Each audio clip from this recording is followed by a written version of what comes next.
Well, hello everyone, and welcome to another Deepest Lore. And even though he was only on 2 weeks ago, Morgoth is back because, as it turns out, the next Adam Curtis documentary, the one we're going to be watching today, was all about rejuvenating the Northeast. And Simon was like immediately sent up the Morgoth signal, being like, "Well, come on, it's custom made for him." So, and he was kind enough to come back. So, welcome back, Morgoth. Thanks for having us again. I don't know it'll be as gloomy this time. I'm probably going to have a controversial opinion when we get into it on which side of this debate that's going to take. I'm going to stand T. Dan Smith and all of it.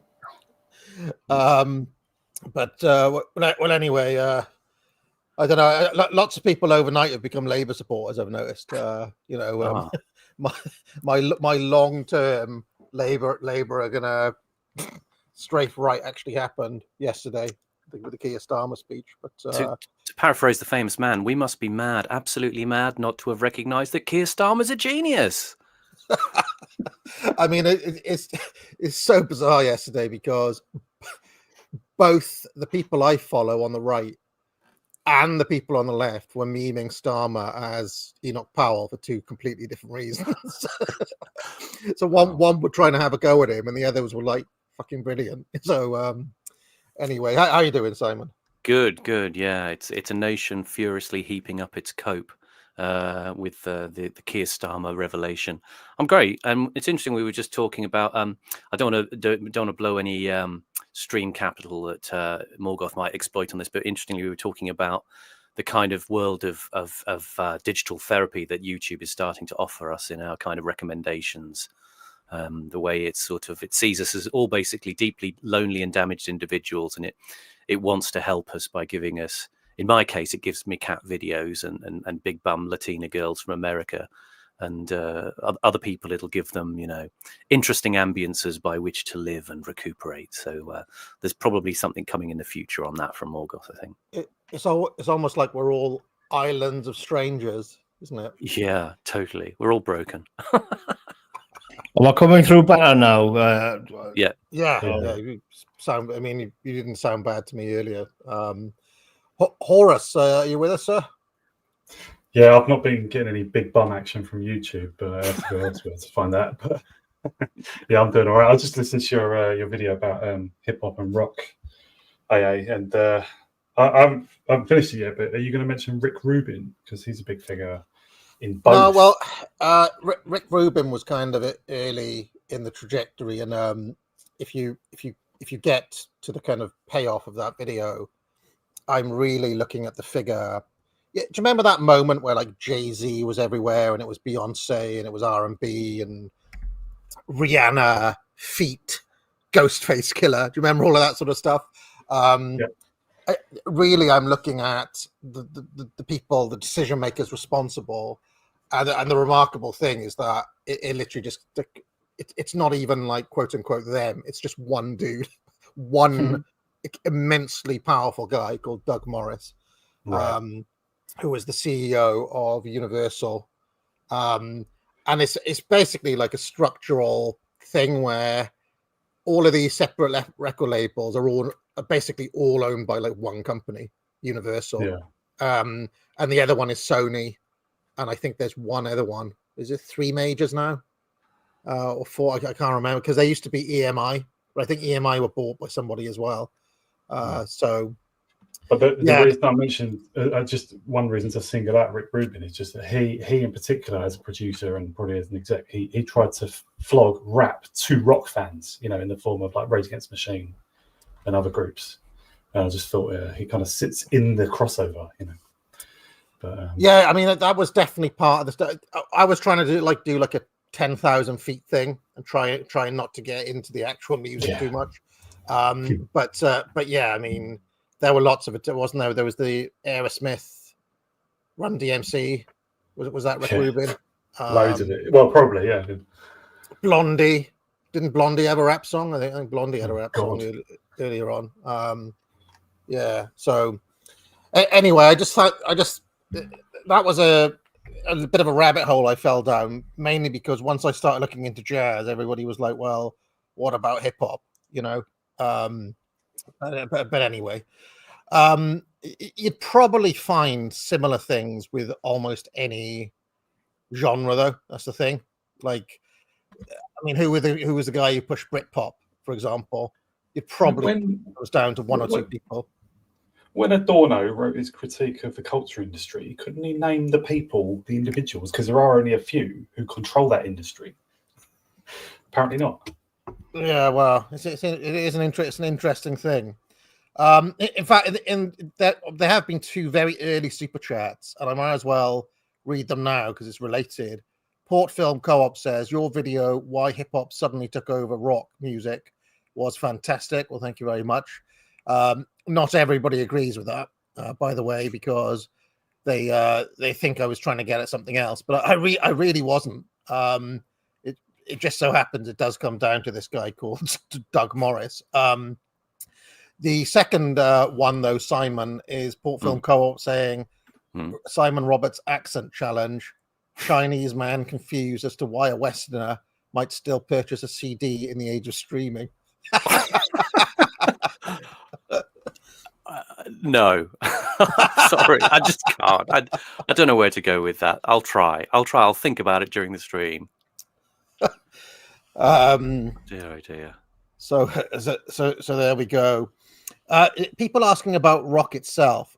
One of the little theories I've got, and this is again something that requires a bit more investigation, is that I've always been curious why the British invasion happened, and was there some agreement between the British and American governments to push this notion that Britain in the new kind of order is going to kind of like be responsible for, you know, half of rock music? Because if you have a look at Britain's prominence in the development of rock in that era, once you hit the 60s, like every other major band is is a British band. Everybody thinks of the Beatles, of course, but there are absolutely loads of them. In fact, there are some bands who I growing up thought at just a scene were American, and then later on I find out they were British. So I wonder about that. Is that something that happened organically, or was there some sort of like, yeah, we need to give the Brits something to do, or we need to have this idea of the special relationship or something? Because with the development of that, you get a kind of monoculture, that like a common monoculture that comes about. And one of the things that interests me is that actually starts to split apart a little bit in the, I mean, I mentioned Britpop there. They didn't have Britpop in America. It was all about grunge and Nirvana and Foo Fighters. And so they had a very different 90s from our 90s. You know, here was Britpop and dance and Prodigy and stuff like that. Over there, it was, you know, grunge music and Alanis Morissette and stuff like that. So, and rap, of course. So, yeah, it's just one of those little things I'm interested in, but I haven't actually done the research to. It would be a good area. Do you remember there's that wholly confected Battle of the Bands thing they did where they set off Blur against Oasis, and everybody, you know, I think Radio 1 or something ran a campaign. Everybody had to kind of vote for which was the nation's favorite band. That was an astroturf of Blur, though. I mean, let's face it, Oasis were the band, and it was a way to get Blur kind of equal billing. But I had to look into that at one point, and I think Oasis outsold Blur at a ratio of about 5 to 1.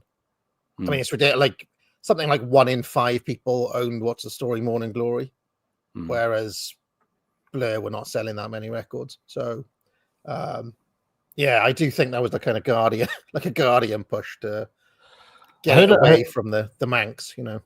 I heard a weird fact yesterday, but from my missus, because we were listening to the radio in the car and 4 Non-Blondes came on. And you remember that song that was everywhere, like the Gen X anthem, What's Up? Yeah. And oh God, hold on. And my missus reckons that the lead singer from 4 Non-Blondes is now married to Darlene from Roseanne. And I thought, is it like in a lesbian relationship? and I thought, isn't that weird? And I was saying, like, that's so weird. I wonder if that's kind of trapped in a Gen X sort of, where it's 1993 forever for them, because they'll be like women well into their 50s. And I worked it out a while ago, because there's a line in that song, because 4 Non-Blondes only had one song, and she said, 25 years and I climbed that hill of a great big hill of hope or something. So in 1993, she would be 25. So you can kind of do the maths on it. But at any rate, like if this is true, and I never bothered to fact check it or anything like that, but the lead singer of 4 Non-Blondes is now married to Darlene from Roseanne. And Darlene was the kind of the Daria one. She was very clever. She was very sharp and very intelligent and a bit of a nerd and very sarcastic and dry. And I was like, yeah, that'll be weird, like an eternal 1993 forever, as if they're hugging each other. And you go in and it's all like they're playing Sega Mega Drives and they've got all ripped jeans and everything, like a little 90s bubble forever. Well, yes. All right, so shall we get into? We'll do some shillings and then we'll get into this. So Morgoth, you got anything forthcoming, sir, or anything you want people to pay attention? Yeah, I had an article up on the Substack just the other day about how AI is going to make everybody into zombies. And then today, later on, I'm going to aim it for like prime time. And I've got a video coming out about how the Boris wave broke the British left and that the Tories rubbed the left's face in diversity and rendered their arguments obsolete. So riffing on the Andrew Neither sort of thing. Yeah, it's kind of an interesting dynamic now. Did you see the tweet I put up yesterday comparing Labour's messaging to the Tory messaging at the minute? Yeah. Let me just share that again, because it is ridiculous when you see it. See if I can find it again. It's just insane. Right, here it is. Look, I'll share my screen. So this is Labour backing British workers, changing the immigration system. Now you look at that and the first thing that jumps out to everyone is that the only, let's say, DEI individual is right at the back there. If you can see him right at the back, okay? And I can imagine Peter Mandelson being something like, get him out of the shot. Go on, get him out. But versus the Tories.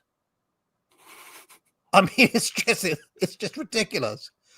And there was this dynamic when Sunak was the Prime Minister and when it was Priti Patel and Braverman and so on, where, do you remember when The Guardian were trying to have a go at Patel, or they were trying to have a go at Braverman or Sunak? They'd have their cartoons and things. And the Tories started saying, like, these are racist caricatures, or these are... So the left were actually finding themselves in a position where they were kind of being racist as well. Just because the Tories like stacked the entire cabinet with diverse. And if you kind of go back to that, the Andrew Neither, the Blairite conspiracy to rub the right's nose in diversity and render their arguments out of date. It's kind of like what the point that I make is like that didn't work on the Tories because they didn't have any principles, and they were more than happy to rub everybody's faces in the diversity. And then by the time you get to the Boris Johnson wave, it's as if they crank it up to warp 10. And the left struggle to kind of cling on for dear life because it's to the diversity hyperdrive, because they're made to stand by their core principles, which in like the state of the country now becomes increasingly difficult. And that's what I'll do a bit of a deep dive into all of that. But yeah, I think the assumption was that the Tories had principles and they don't. So they just sold out completely. It was like, yeah, whatever. We don't have any. I mean, one of I wasn't going to say it because people get tired of pop culture references, but for the sake of banter, you remember on Game of Thrones when Daenerys like burned down King's Landing and killed everybody on the dragon? There was a memorable bit in that where Cersei Lannister was looking out the window. And up until that point, she'd been like the evil queen. She'd been like the bitch. But then when she saw just how much of a nutball Daenerys was, like just outright pure genocide, there was this look of horror on her face when she saw like how derailed, like, okay, I'm an evil bitch, but like this woman's just on a whole other order. And I feel like that's how Labour looked at the Tory immigration policies. It was the same kind of dynamic. It is remarkable, isn't it? Horace, you got anything coming out, sir? Anything you want to draw people's attention to? Yeah, I'm working on 2 essays for my Substack, but yeah, should be out hopefully by the next show. People want to subscribe, it's just below the video. And Simon? Nothing for me, but our friend, the artist Alexander Adams, is launching his book on Wednesday, the 28th of May in London. It's called The Naked Spur, his book. Have a look on my Twitter feed. I've retweeted his invitation this morning for people to come along, drop in, come and see us, listen to him, and have a drink. Great. And obviously I'll just direct people towards the courses, Trivium, etc. Buy it now.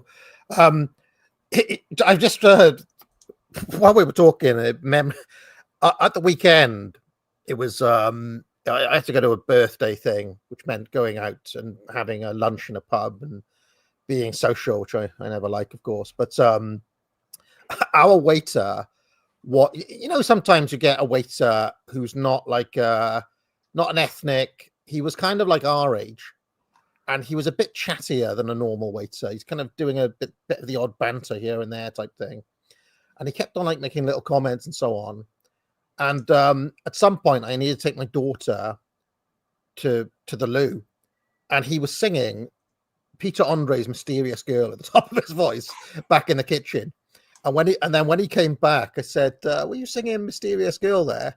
And he was like, "Yeah, I suppose I was."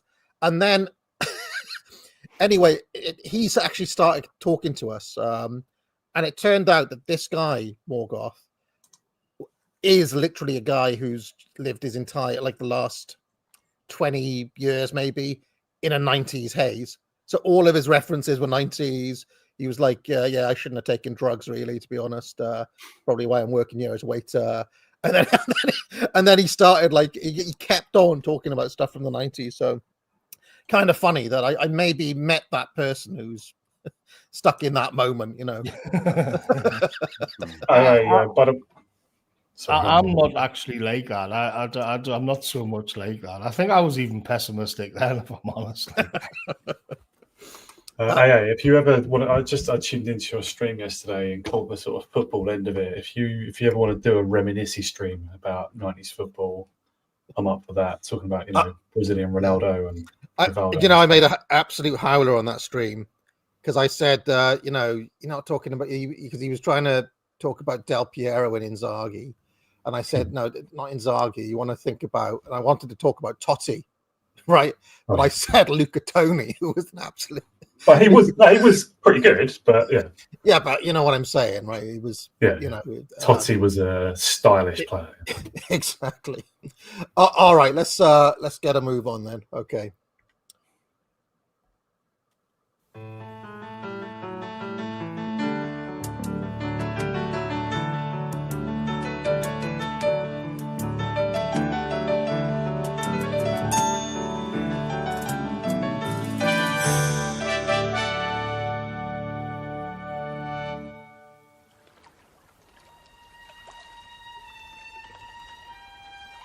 Tyneside was once the source of much of Britain's wealth. Today, it is a byword for industrial decline. But 2 years ago, in the midst of this wasteland, a brave new world was built.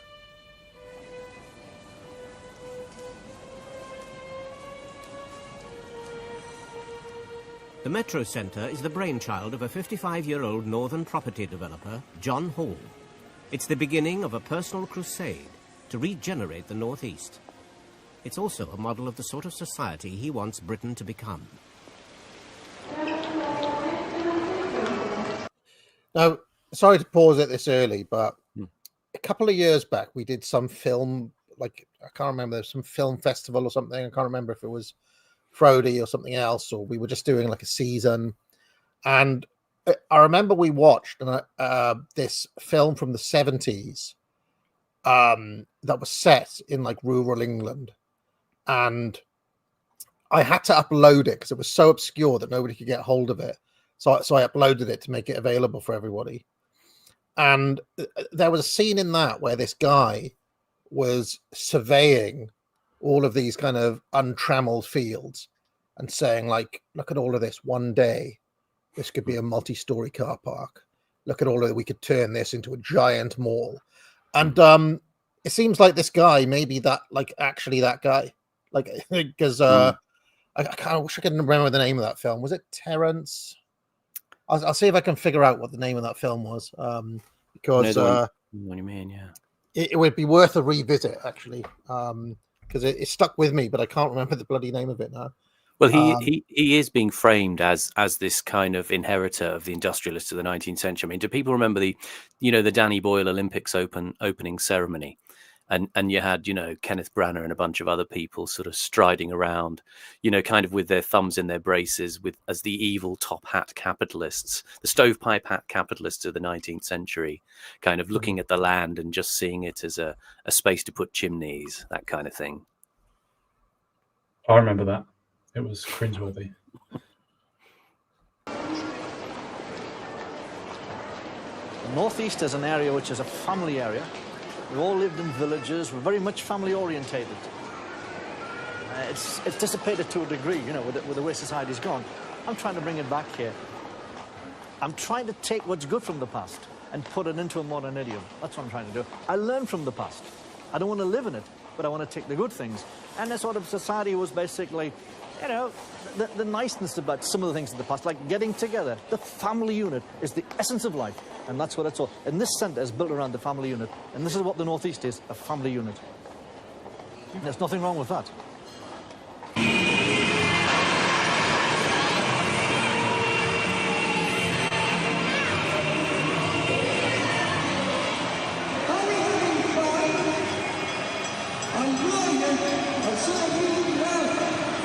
King Wiz's castle and the whole kingdom is really... Sorry, I've just remembered the name of that film now. It was called Requiem for a Village. Yeah.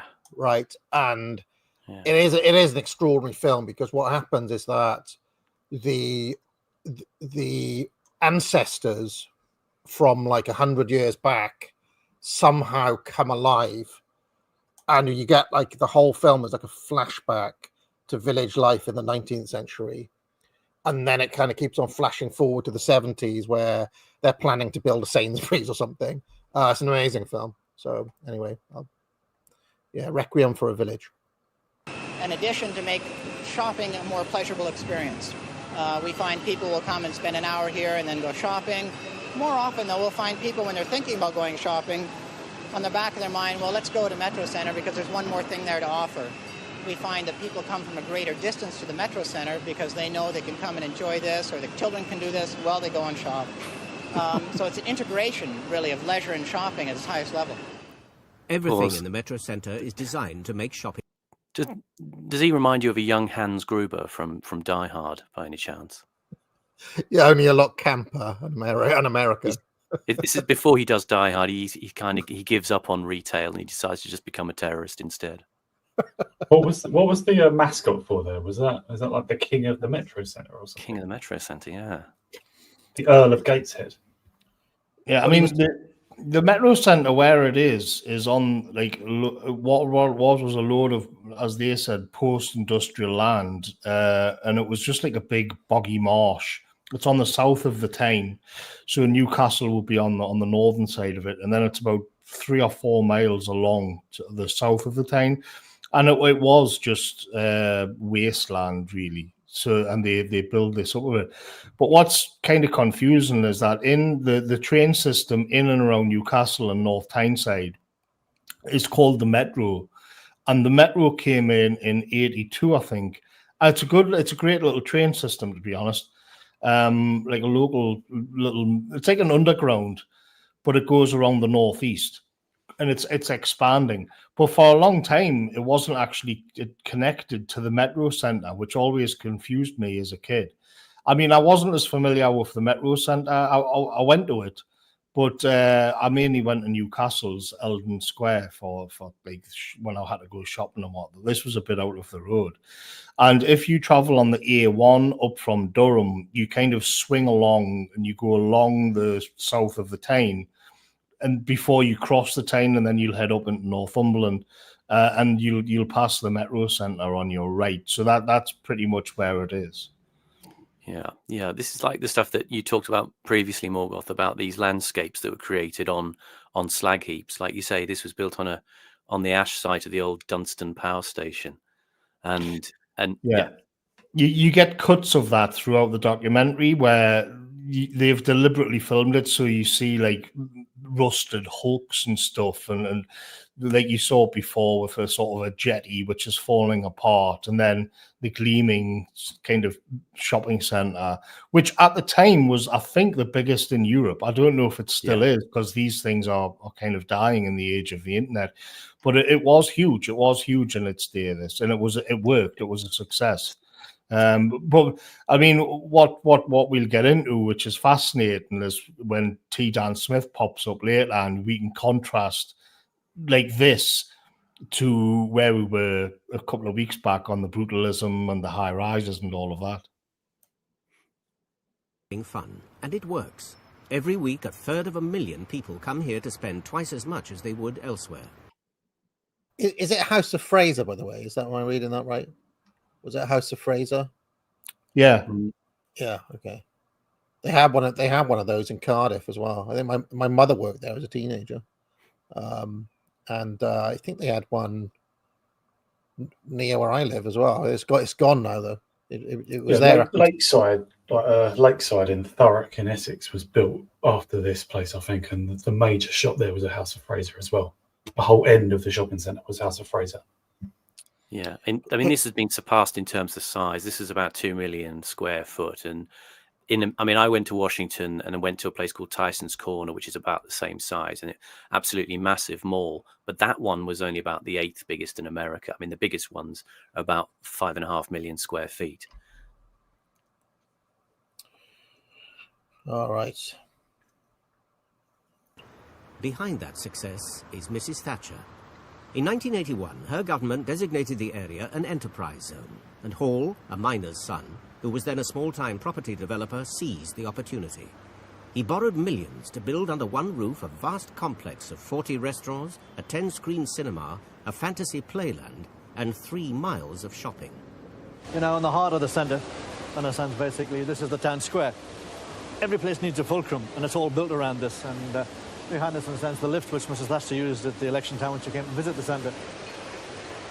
She thought it was excellent, and in a sense epitomised in many, many ways what she was trying to achieve in the country, to get redevelopment going in areas such as this, to make people such as myself do things for ourselves. Don't depend on the state. Or the state will put, in a sense, the apparatus, the framework. You use that framework, the private individual, and that's what we did. It was the enterprise zone which got this place off the ground. A conservative policy of revitalisation. So here you are, here's a policy, in a sense, an enterprise zone. This was a derelict site, a wasteland, a tip. And out of a wasteland, a tip, we've created a 200 million, 250 million pound investment, 6,000 jobs and another 2,000 to come. Pause. There we go. This is the king. Just that shot you see there with the hot air balloons in the background, again, it's kind of clearly framing him in that kind of lineage of, you know, the sort of Phineas Fogg, Victorian travelogue adventurer, you know, going around the world by hot air balloon. and he sees the whole thing as a kind of, the place is a big carousel of experiences that you frame in the kind of British 19th century mythologies of gusto and inventiveness. Very own version of how Metroland built, and it's a full story from our very first thoughts of it and how we worked with the king to make it come together. Living up here in the Northeast, there was a lot of rain and gray, and there was nowhere to go, especially in the cold of winter, so he built an indoor palace for them. There was a place they could escape to. He tried to build it so it's sort of Caribbean with all the palm trees and the spaces. The architecture is unique, and it's unlike sort of the drab exterior. Does it still look like that, Morgoth? Have you been there recently? Or I don't know. I haven't been there for years. I think the last time I was in the Metro Centre was when I went to see Tron Legacy, and that would have been about 2012 or something like that. Because the cinema's famous. Like, even if you haven't got any time for all the shopping centre, the cinema complex they had was always state of the art. So I went with a mate, like, was it now 13 years ago or whatever? And I think that was the last time I was there to see the sequel to Tron Legacy, which I think is a very underrated film. Of the rest of pause a second. I just wanted to pick up on the little magazine he showed a minute ago. Mm. Is that like they created a graphic novel telling a fantasy story about the origins of the shopping centre, attributing it to an agreement with this guy dressed up as a king? Yeah. Great. Okay, cool. It's like, the friendly, very big corporation of America has sort of come down to grant wishes. You got to respect giving the shopping mall lore, though. They've given it lore. They've given it like a backstory. The shallowest lore. One of the most bizarre little laws that I was kind of into, which is extremely obscure. Not that far away from here, there's a theme park called Thorpe Park. I don't know if you've ever been there, Horace, right? Been there, yeah. But in the 80s and the 90s, Thorpe Park had a bunch of rangers. Like, one was a rabbit and one was a monkey, and they were park rangers. And there was a whole mythology around those characters that was it was quite deep, considering like nobody had ever heard of them or they had no relevance outside of Thorpe Park. But I think all of that was done away with as soon as Merlin bought it. So I remember the rabbit one. I love the idea that the moment, say, Thorpe Park opens in 1990 or something, by the time it opens, there's already a long backstory of, like, some of them getting together, breakups, like angry falling outs and stuff. I love it. Yeah, and I think this is even more distant in the fogs of time because I didn't get to go there very, very often. Alton Towers had a dog, like a droopy, like, dog mascot, who also had lore. He's meant to like live in the big castle there as well. So maybe that was a thing that they did in the 80s. So. Places that his inhabitants were living in.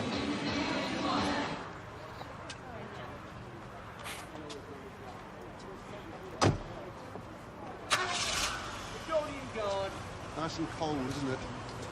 Frankie Howard was still around in the 80s.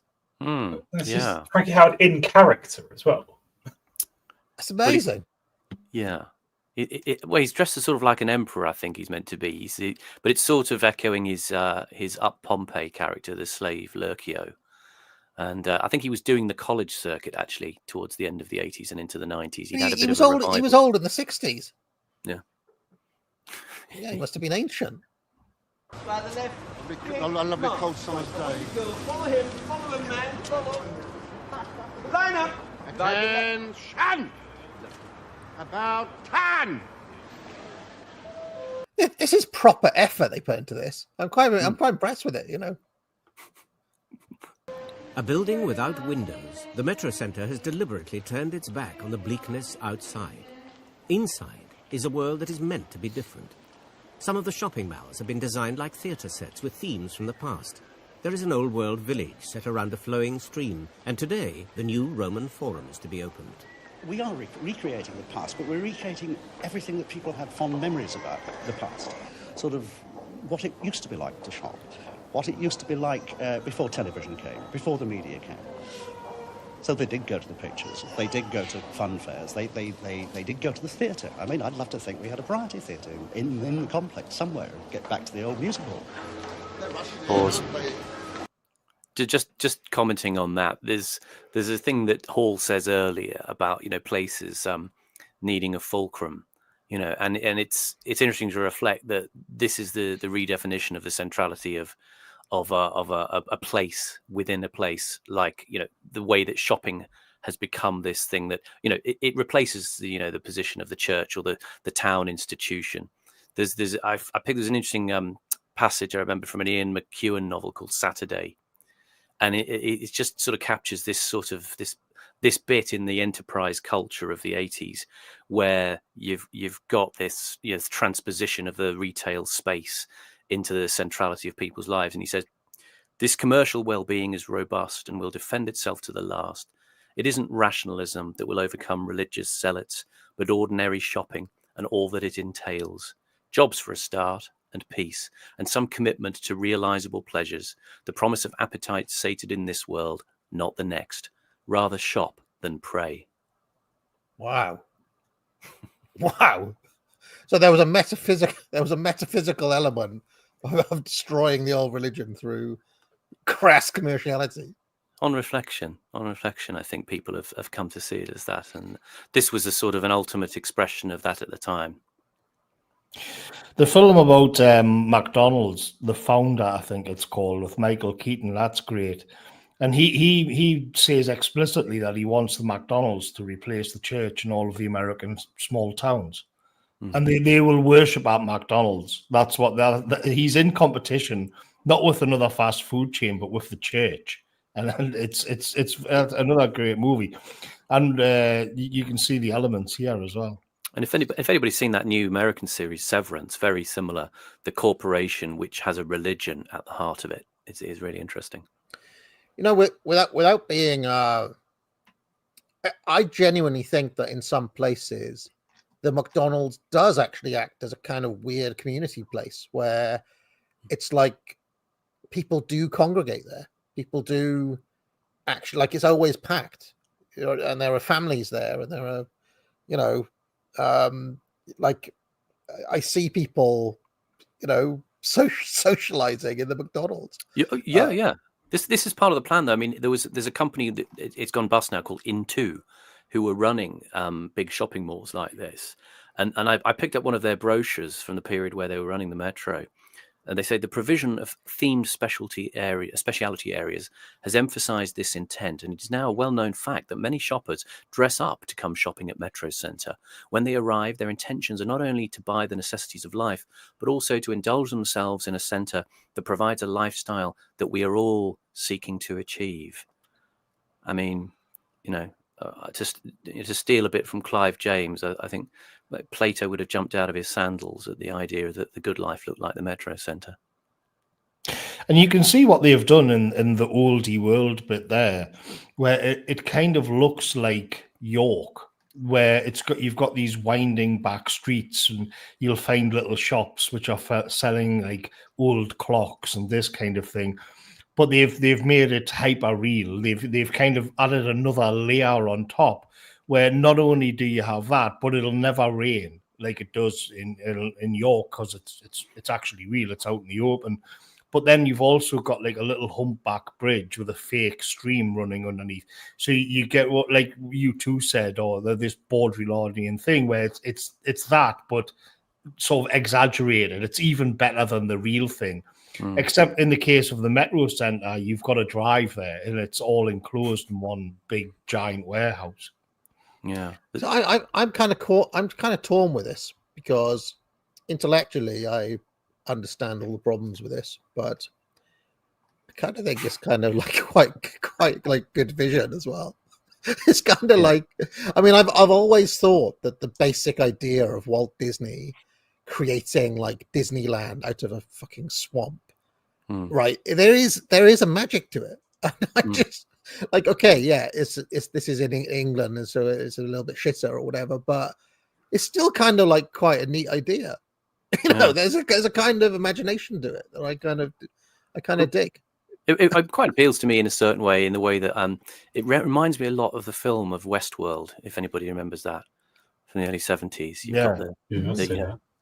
you've got this place called Delos, it's leisure resorts divided into there's medieval world and there's Roman world, and I can't remember what the other one, Westworld, of course, is the three zones that people can move through, and it's populated by hyper realistic robots, so you can do anything, you can kill them, sleep with them, do what you want, and a very similar feeling to this. I mean, this is literally Frankie Howard's coming to open the kind of the Roman world section of the Metro Center. But you see, I don't know if it's because I grew up playing video games or whatever, but like just the idea of themed world is something that I kind of just kind of inherently love it. This is the ice level. This is the desert land. This is the Arab bit. It's kind of. I guess it all is ultimately downstream from Disney, right? Ultimately, but I don't know. It's fun. It's more fun. It's more fun than going to JD Sports now, isn't it? Yeah, I mean, even York is kind of fake. Even York, like with its Harry Potter sort of aesthetics and its tweeness, even that's kind of preserved and protected to be that way. All they've done here is add another layer onto that. Do you know what I mean? Like even York is not exactly organic. It's very old. It's all real. But at the same time, you're conscious of it being a museum. You're conscious of it being a nice, cute, homely place. Yeah. You carry that consciousness around with you as well. This is a thing struck me when I went to Oxford a few years ago and was wandering around the old bit with the colleges, and I thought, you can see it's Harry Potter. It's it's Hogwarts. It's you bring that coziness to it because you frame it in that way when you see it. As someone who's been to Stratford upon Avon many times, Stratford upon Avon is basically like a Shakespeare Disney theme park, right? It's kind of like, here's the actual house Shakespeare lived in and all this sort of stuff, and there are people dressed up as if they're from the Renaissance and so on. But it's just Disneyland again, and this is one of those things that we've talked about. Is like, well, you can actually go to the real Eiffel Tower or the real Notre Dame, or even some of the real Colosseum in Rome, right? The actual one, but it's still the Disney version of it. Yeah, even if it's the real thing. Do you know what I mean? And the inside versus the outside is interesting as well, because the thing about Stratford on Avon is you go, as you say, to the sort of Shakespeare house, and it's like those photographs you see of places in China where one kind of holdout peasant has refused to sell his house, and so the party has decided to build the skyscraper city and the mega highway around the house. And it's a little bit like that. It's in the kind of area that's a kind of open air shopping mall area in Stratford. So all modernity kind of comes up to the front door and then stops. And then you've got, like you say, this Disney preservation of something, which has obviously had to be added to and augmented and upkept and so on. But it's kind of this weird little pool of the past that's, artificially, rehabilitated and is kept in that little island on the street. Yeah, there are lots of pockets of these sorts of. Do you remember when I took a picture of that pie, Morgoth, and I said, "What do you think of this pie?" That was in one of those. That was in a cafe just opposite. It's not cafe. It's like an old-fashioned tea room that's just opposite Kew Gardens, and it's like a little museum piece where it's got the white tablecloths, and it's like a very old-fashioned 1960s style or even older. Place where you can get cakes and English food and things like that. But I mean, there's no getting away from the fact that it's there as a tourist bit. It's there as and even if you're here in England as a local going there, you're still going there as a tourist. If that makes any sense. I wrote an article about. I went for my spring trip to Connemara last month. It was absolutely beautiful. And we went to this little town which is called Kong. Now, that's actually in the film The Quiet Man with John Wayne. It all takes place in Kong, and they have a big punch up all the way down the village, and they've got the local pub and everything. And so the town's claim to fame is that that's where the Quiet Man was shot and in and around it. Now, what's strange is that in the town is now completely dedicated to being the town that the Quiet Man was in, and it's all preserved in that way to attract tourists, which look, I understand. But what's weird is that I was thinking, and I wrote about this, that there's two timelines. There's a timeline where Kong exists, but the Quiet Man was never shot there, and it would just be like any other Irish town. Or the timeline that we're on, where the fictional town Innisfree kind of became layered over the top, because everywhere you look, there's like, this is the pub where the punch up happened, this is the place where they fell in love, and this is, and there's statues of John Wayne and Maureen O'Hara, I think it is, everywhere. And so you're no longer, the actual Kong is now gone.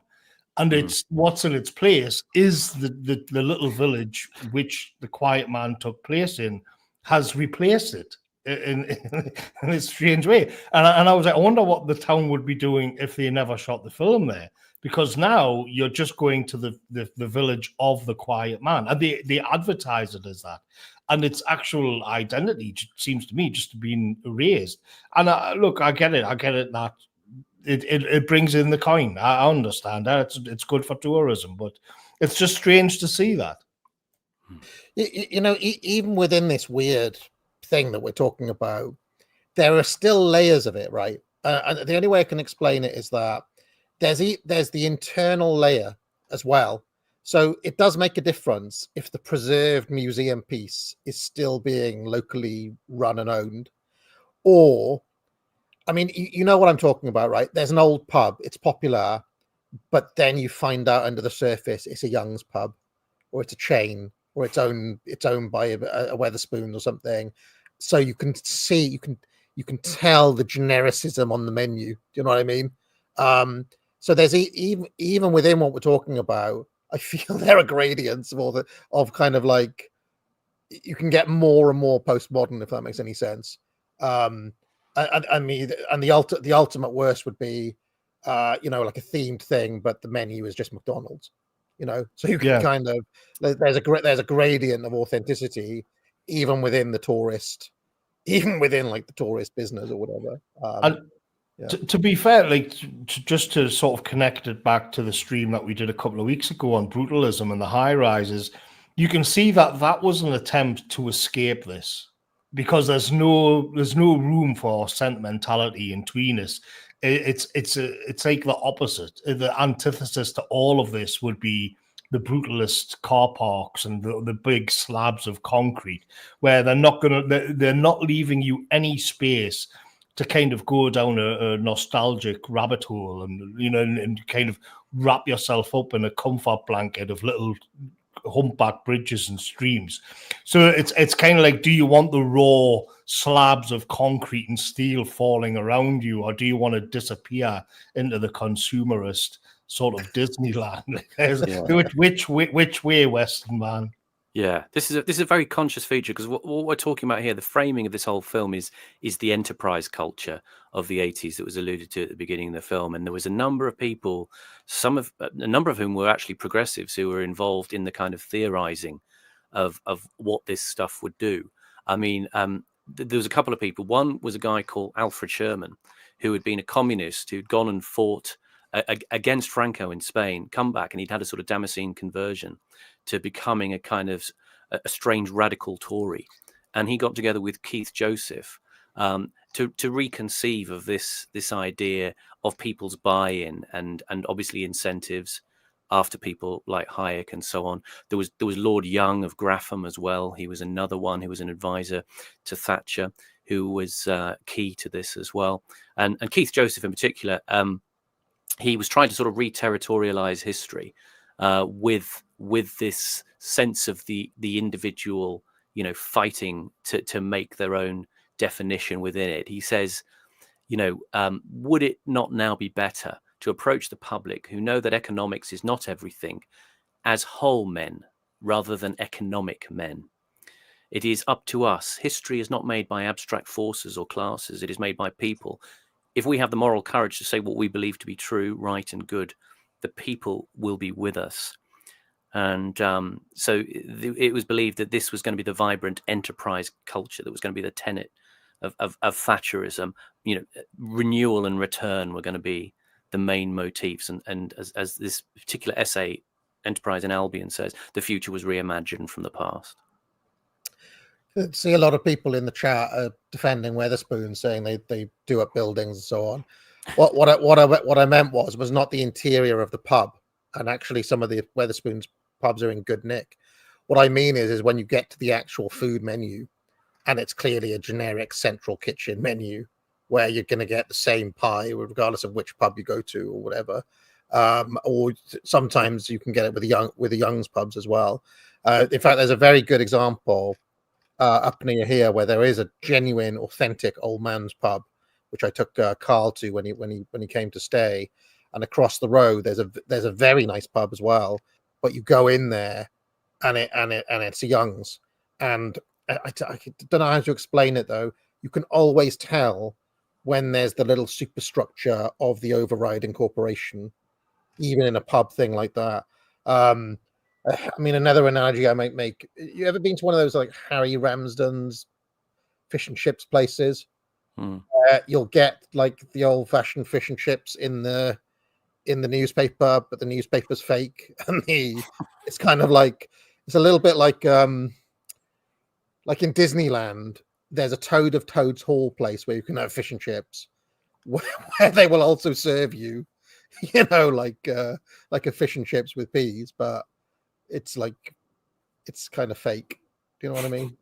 Yeah, there's a whole. I remember I did a stream years ago with Orwell and Good, and we were talking about these pubs, and I mentioned at the time, like, have you, because you see this in Newcastle as well, because the village pubs are all flats and being turned into gyms and whatnot.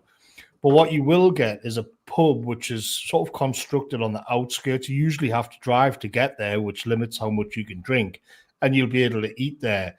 And it'll have like all of this wooden interior, and it'll have like a little fire.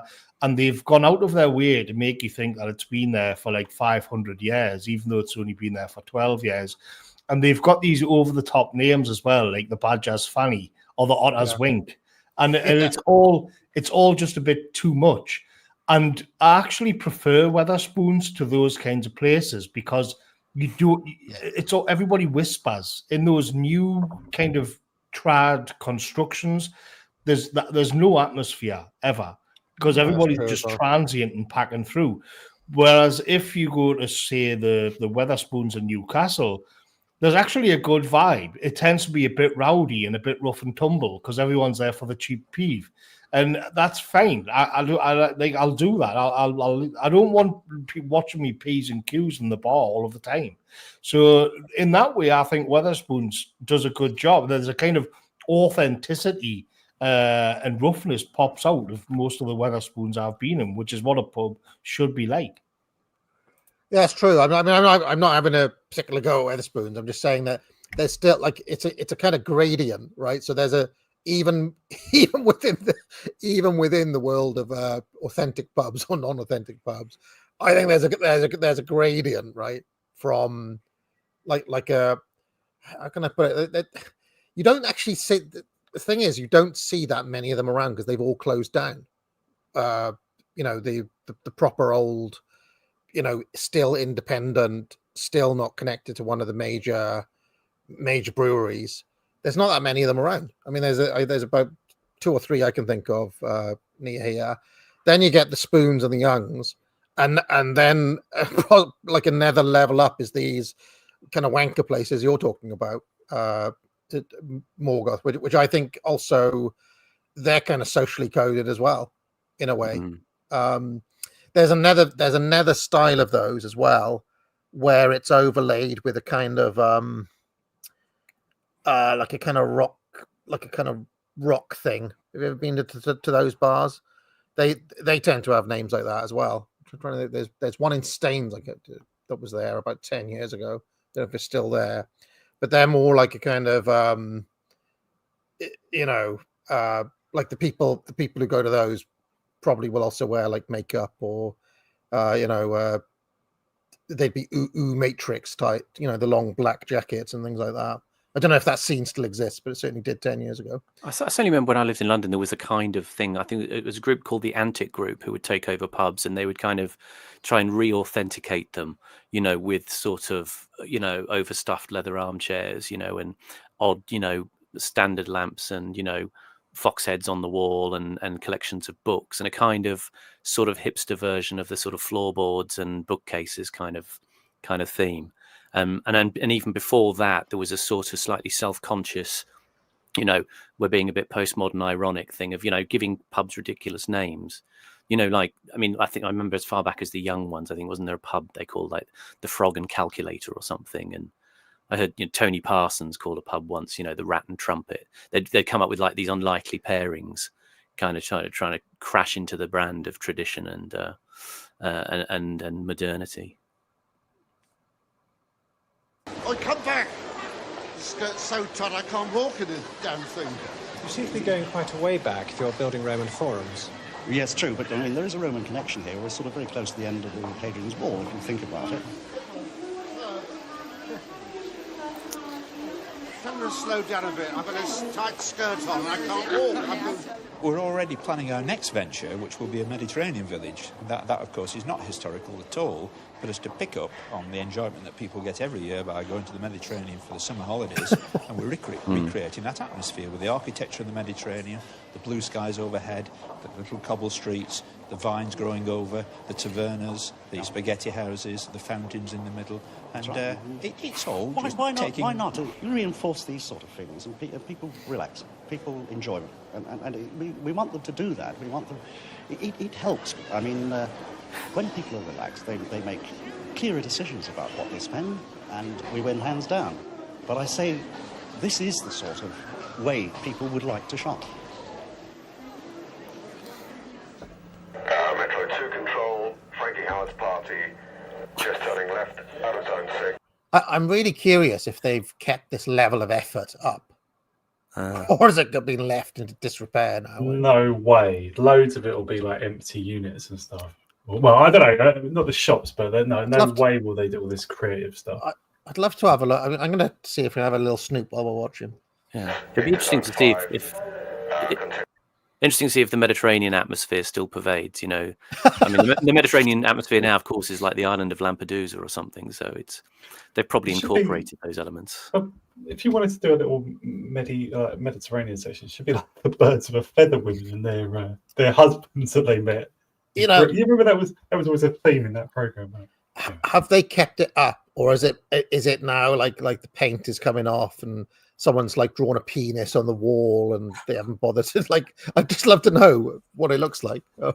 Whole end of the shopping centre is just derelict, probably. Yeah, there's just like a couple of squatters there. Yeah, big cock on the wall. Yeah. We're now in the control room of the Metro Centre, which is the heart of the centre. We have a large security force, which some people would say are very heavy and very numerous. We also have a great deal of cameras which can cover the complete outside perimeter of the centre, including all car parks, and also the internal aspect of all the malls within the centre. We can actually follow a person from coming out of the car in any car park all the way through the centre. For the car parks, we use unorthodox methods in so much. Just have to say, this is the bit where it begins to remind me of that TV series, The Prisoner. You've got people milling around in the sort of kitsch version of Mediterranean architecture outside, with the massive bank of surveillance cameras inside. I've been having a look, by the way, and I would say they've kept it still is in decent nick, but the theming has gone, and now it looks like just any other shopping centre. That's clearly non-themed, right? It's just JD Sports. Look, it's just they've taken the character out. Look, the foliage is gone. Here's another look at it. You'd imagine those guys a minute ago talking about how it's kind of nice and it makes people feel relaxed. Those guys would just be sort of laughed at now, right? By the younger execs. They'd just be like, no, that's just naff, you know. Anything like that, it's just crap. The young uns won't like it, so we won't do it. Yeah, so it's just been stripped of any of its any of these kind of ideas, and now it just looks like any other place. Yeah, well, they are about nearly £700 million in debt nowadays. So things have changed since Hall ran it. Lakeside is the shopping centre like this that I'm most familiar with, and that just looked like a shot of Lakeside, just completely generic. But, well, how do you know that if you didn't put in Roman theming, more people wouldn't turn up? I agree. Patrols at ground level. I also have men on the roof with binoculars. We're looking for undesirables. Pause for a second. Anyone misbehaving or causing up. This is like the dealers are watched by the pit bosses. The pit bosses are watched by the shift bosses. You know, casino. Yeah. And we're all watched by the big eye in the sky. And there's weird plastic pennants on the wall there. It was like designed by Playmobil or something. Instruction to the public. We apprehend them. We give them a warning. If they don't heed the warning, then we take them out of the centre. Metro 2 control, just passing Henny's, entering the... It'd be good if they had the security guards dressed as Roman Legion. I was just thinking. Wouldn't it? You'd be apprehended by the Legion. You send in the 9th Legion to with sort people out. Forum entrance now. Estimate time arrival, 30 seconds. We've created an orderly society. 20 years ago, it was a very similar society where people were orderly. And, for example, the word mugging wasn't part of the vocabulary those days. Now it's a very much used word. And that's the aim, to go back. Look, they are recreating Trumpdom within the Disney theme. But look, there's good ideas behind it. I'm telling you, it's Carlylean vision from these guys. It's like the private equity version of Trumpton, though, isn't it? You know? Well, still law and order. You know, that's good. If it enables you to go shopping without being mugged, I support it. To having a well-behaved, orderly society within the confines of this complex. Dorothy and I are going to open the Forum Centre. Now, here in Gateshead... So here in Gateshead... We've shopping mall nationalism, shopping mall feudal nationalism. There we go. She's better than I am, isn't she? We give you the past. We give you the past. The present. The present. And the future of... Wait. Don't go mad. All right. We give you the past. The past. The present. The present. And the... I do love the just on the Frankie Howard thing there. I do love, you don't see it anymore, I don't think, but I do love this kind of British thing where celebrities who are like long forgotten have still got to go out and do stuff like that to earn a bit of cash. Like the washed up celebrity who has to go and do like Blackpool Pavilion, like, you know, all this kind of thing. There's a movie with Michael Caine called Little Voice, which I love, and he like tours around Yorkshire, I think it is, and Jane Horrocks is in it, and Ewan McGregor, and Jane Horrocks is a bit slow. Heartbreaking film. I remember it. It was a great film. Yeah, it's great.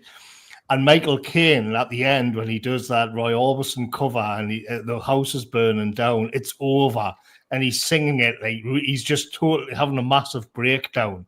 But he's still got his like gold glittery suit on, and it's in this seedy sort of nightclub somewhere. I just love all of that. I love the idea of these forgotten celebrities from like celebrity squares and all of this kind of thing. Years ago, it's just like a little story, but years ago when I worked abroad, I had to come back I would come back on the ferry from Holland, or from Amsterdam to Newcastle. And I remember I used to get absolutely shit-faced drunk. I mean, a lot of the times I was literally just carried off the ferry and dumped on North Shields in my young, wild days. But there was one time, one Christmas I came back, and they had some fella on there, and I forgot his name now, but I'd seen him, and he'd been on Celebrity Squares and one of the little windows. And he's like just absolute G grade celebrity, like a fat fella. There was somebody else came along, some Yorkshire lad came along later who was quite fat, and he was like him, but it wasn't him. He did the whole Bobby Chariot type. There's a whole thing, and I was sitting there, just mortal drunk. And I kind of caught on. I shouted across. He was doing like a stand-up routine, which was shit. And he had like a guitarist with him. And he was wearing like a purple, glittery, sparkly suit and pants. And I shouted across, and I was saying, I know you. You were on Celebrity Squares, weren't you? With Bobby Davro. And he tried to ignore us, but I back in the day, I was loud, I was stupid, and he started doing that thing what stand-up comedians do, where they own you in front of everybody. But I wasn't having it, and I started telling them I actually pulled out a piece of paper because I was working through agencies and all of this and contracts in the Dutch petrochemical sector. And I was like, look, I'll get you a job. I'll get you a proper job instead of this, and you can still have some dignity in yourself. And it became this really vicious sort of... and I've always loved that idea. And one day I would like to write a novel or a novella where it was some long forgotten sort of 80s or 90s celebrity, and he's in this shit flat somewhere in some dilapidated, like in Middlesbrough or somewhere, or Hull, and he wakes up and he's got to deal with the UK aesthetics, and he remembers the glory days when he was on Celebrity Squares and getting gigs with Bob Monkhouse and all of that. And he's there now, sort of in his 60s in the 2020s, just a thoroughly reactionary, miserable bastard. I just love all of that stuff. Who was very good at tapping into exactly what you're talking about was Ricky Gervais. Do you remember? He kept on getting Les Dennis involved and stuff. Yeah, and there was a whole scene about Les Dennis's little cock and trying to ring up the Sun to get a little story in there.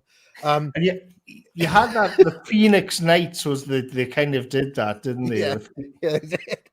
You mentioned Bobby Davro. I've mentioned this before, but I'm into the American pro wrestling when I was a kid. Well, I used to go over the road to watch it with my mother's friend, who was this old woman who ran a bed and breakfast across the road, and I'd watch pro wrestling with her.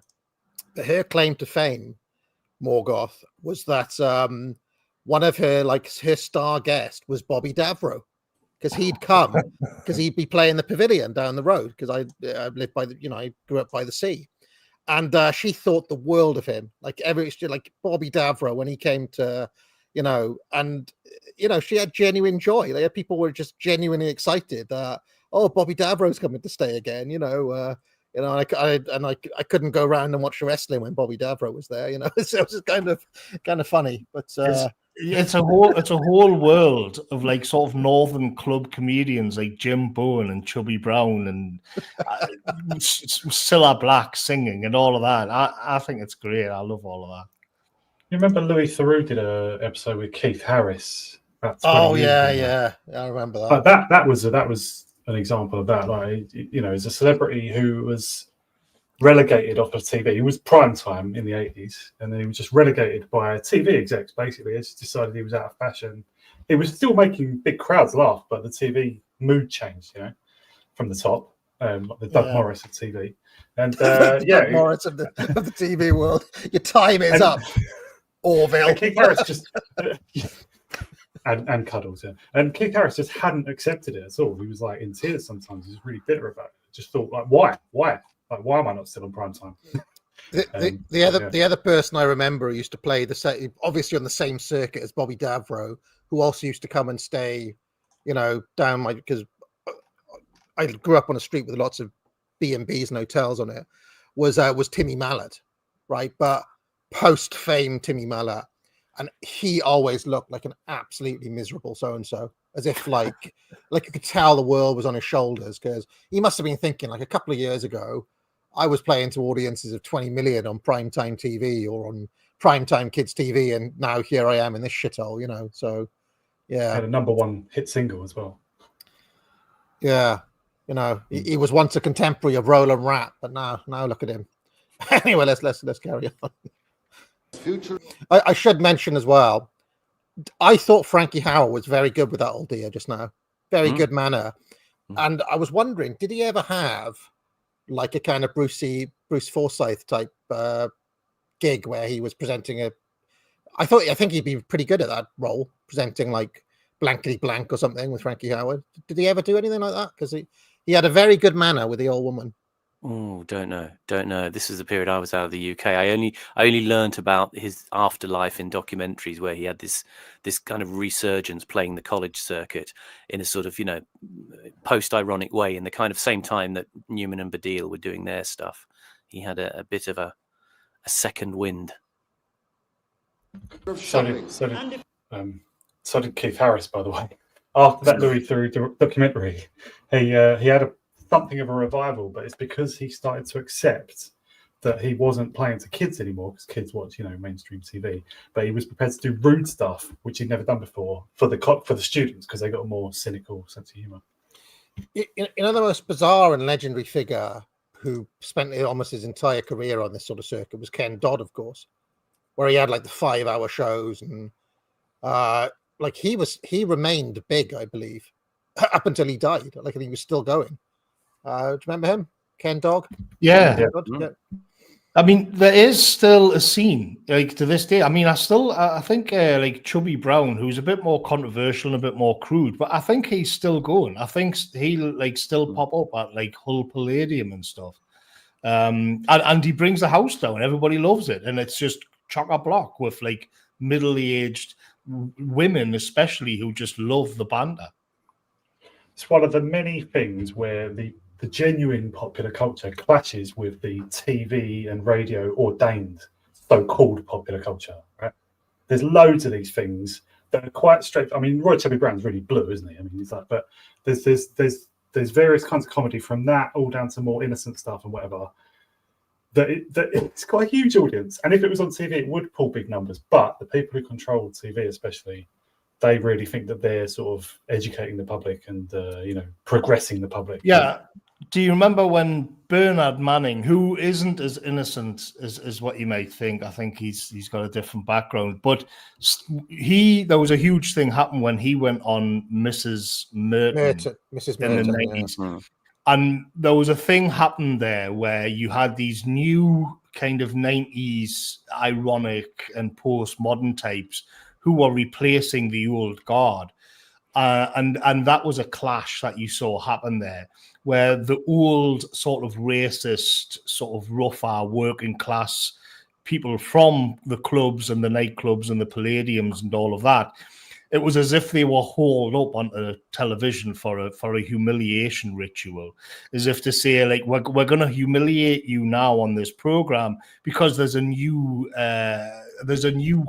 elite, there's new presenters, there's a new generation coming in, and we don't want all of you kind of reactionary bigots around anymore. You can all slink off back to Blackpool Pier and live out your kind of sorry lives on bottles of brown ale and tabs and all of this kind of thing. There was a conscious operation to do that, to replace. He was the epitome of what they wanted to replace. And I think there was literally a gang of people called the New Comedians or something. And it was like Joe Brand, Ben Elton, you know, lefties, hard lefties. Yeah. And they consciously set out to replace, in the mainstream, in the main clubs, on TV and everything, to replace Bernard Manning especially, and everyone like him. There's always the thing about Bernard Manning in my mind, though, was that he defied the attempt to kind of render him into a sort of simplified caricature. You know, the sort of liberal bogeyman, you know. I went back and watched that, and it's kind of he stands his ground, you know, in that. He doesn't let, and it's very interesting artifact to go back and watch. I'm kind of having a look at the guest list for Mrs. Merton, and very strange panels that they've got. Like, they've got Andrew Neil, Paul Daniels, and Jimmy Hill on one show, for example. On another show, they've got Michael Winner and Teresa Gorman, Boy George and Vinnie Jones, Keith Chegwin and Ian Botham. It's kind of like just a weird mix of people. Edwina Curry and Max Bygraves. You know, so it's kind of I'm Richard sure that the Whiteley and Jimmy writers, Tarbuck. You know, that they came up with questions and invited guests on the basis of the funny moments they were going to create, right? Like they knew that they had a certain question you could ask a cross-dressing bender like Boy George, you know, or whatever. Like, I don't know where the humour comes from. Andrew Neil, I don't know, but I'm looking at this now and thinking I kind of want to. There's one panel which has got Matthew Kelly, right, who's the guy who did Stars in Their Eyes, Vic and Bob, who we talked about a couple of weeks back, and George Best. I wonder what went on. I wonder what happened when George Best met Vic and Bob. You know. Anyway, let's carry on. Let's carry on. Future of shopping. A new empire of leisure. A new empire of leisure. A new empire of leisure. A new empire of leisure. And I now pronounce us man and wife. Yes, go on. And I now pronounce us man and wife. Now, you heard her, didn't you? Do you promise to love, honour and obey? Definitely. Well, give us your money then. The main thing is that we did it ourselves here in the Northeast. We didn't use any of the pundits from London or any of the experts from down in the Southeast.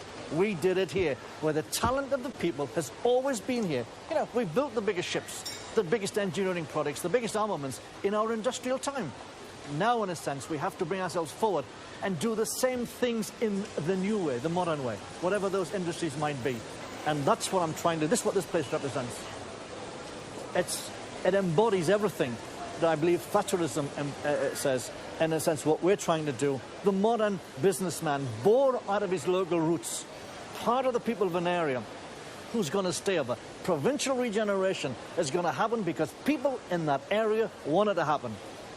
You know, many people in the 70s couldn't care a damn about this area, but we do. And we're going to fight and we're going to beat you. And that's what it's all about. Thinking and wanting to do things for yourself. And we'll win at the end of the day. See, I can't really like, it's not a bad sentiment, really, is it? I can't really be against him. I don't know what you guys think, but I feel like his heart was in the right in the right place somehow. Yeah, I agree. By the way, he's still alive. He's 94, and he came out and backed reform just recently. Did he? Oh, interesting. I was going to say I do generally agree with him, but it would be good if you could still have the shipbuilding as well, wouldn't it? But it's not his fault, obviously, but what on earth happened? Yes, we will win at the end of the day. We'll create, in a sense, the new Northeast. Out of the ashes of the old is coming, and that's linked in with the shopping, with leisure. This is the jewel in the crown. This is the magic. Hall has already embarked on the next stage of his plan. With the profits from the Metro Centre, he has bought himself a stately home. Wynyard Hall belonged to the Londonderry family, who once owned many of the region's coal mines. Hall, who used to work in the mines, intends to transform it into a leisure park with luxury housing to attract the modern businessman. But first, he has to attract the investment bankers from London. We've regilded carpets, Durham carpets. We've used local people wherever we can. They're the copies of carpets from, in a sense, going back many years. Same with the wallpapers we use places. They've gone back to the original blocks for the wallpapers. Decoration medallions on the ceiling. Beautiful. Yes. So I came in, entrepreneur. I said, what can I do with this place? We're building 3 golf courses. And we've talked to Tony Jacklin and Dave Thomas and a few more. We'll build a couple of hotels. Sorry to interrupt again. He's the same guy who owned Newcastle, isn't he? Yeah. Yeah. Okay. Yeah. That'll come into it. Yeah, I'm just coming back to me now. There's a little bit. Sorry, go on. Well, I was going to say I'd love it if we beat them. That was a huge moment. In there. Anyway, go on. I was going to say there's a little bit here. He speaks it quite quietly, but you've got to sort of pay attention when you go back because it's just after this bit where we've cut. He's talking about building these hotels, and he says it quite sotto voce under his voice, but he says, "Oh, typical American style things is what they're aiming to do in sort of reviving this estate." of the Londonderries. It was an interesting shot there that Adam Curtis put in, introducing the house, which was this sculpture outside of a stag being brought down by dogs. You know, it's sort of sending a message. This is a kind of, with this sort of combative figure like Hall, this is the kind of, you know, the sort of the ancient noble animal, you know, being dragged to the earth by the vulgar energy of the self-made man. Typical American style things. We're going to probably have a very high-class restaurant. We're going to build the first £500,000 house up here. We're building a small village, creating a little village. We've got David Bellon, we were talking to, putting nature reserves in. We've 20,000 birds down for the gun. A lake, 100-acre lake for windsurfing, sailing and boating. Chalets in the woodland. We're 1,500 acres of woodland. So this is all leisure orientated this side. This is where I make my money from. Can't help but feel that there was a degeneration of elites between John Hall and Mike Astley as well, thinking about Newcastle. Because, you know, just seems like a higher caliber of chairman. Anyway, let's carry on. 5 million square feet. It's £6 a foot, 30 million a year. That's what I want my hands on. We'd be very interested to participate in that. Okay. Delighted to talk to you about it. And we're going for quality. Yes. We're going for quality. We're not interested in second best. Part and parcel of our philosophy is to only back that which is the highest quality, because that's where leisure is going. I mean, people are very discerning these days. Yes, that's right. You cannot compete at the lower level anymore. And this Well, is what we found, yes, isn't it? absolutely. People move up market all the time. And that's the new thing. But don't forget also, the local people will benefit from this, because they want to come too. Of course, Mike Astley sold Newcastle to Saudis, I believe. It's a Saudi-owned club now, isn't it? I think Arabs own basically every football club now. We're in the memorial room, which adjoins the chapel. This room was built about 1855 by the third Marquess's wife when he died. And it sets out here who he was and what he did. Charles William Vane, the third Marquess of Londonderry. He was a great soldier, a diplomat, an industrialist, and a great entrepreneur. He built the coal mines, the railways, the harbours of this area. And quite the reverse in a sense. I'm from very much a working class background. My father and my grandfather were miners from a mining village in Northumberland. I'm Northumbrian, very proud of it, sort of north of the town. And I came from a very strong socialist background. My father was a great socialist. He believed in the Labour Party and what it could do for him. The Labour Party was very, very necessary for the people. And I'm a product, you might say, of the Labour Revolution in 1945. They made me. In a sense, they gave me everything that I have today, gave me the opportunity. I myself, as an individual, used that opportunity to materially advance myself. And if that's success, then okay, we've been a financial success, but one has to move beyond that. And there are more things in life than making money. And I hope, in a sense, in some ways, I can be as much as part of the history of this place as he was. And he understood the use of power. He understood, in the sense, he could make things happen. He had the wealth to make things happen.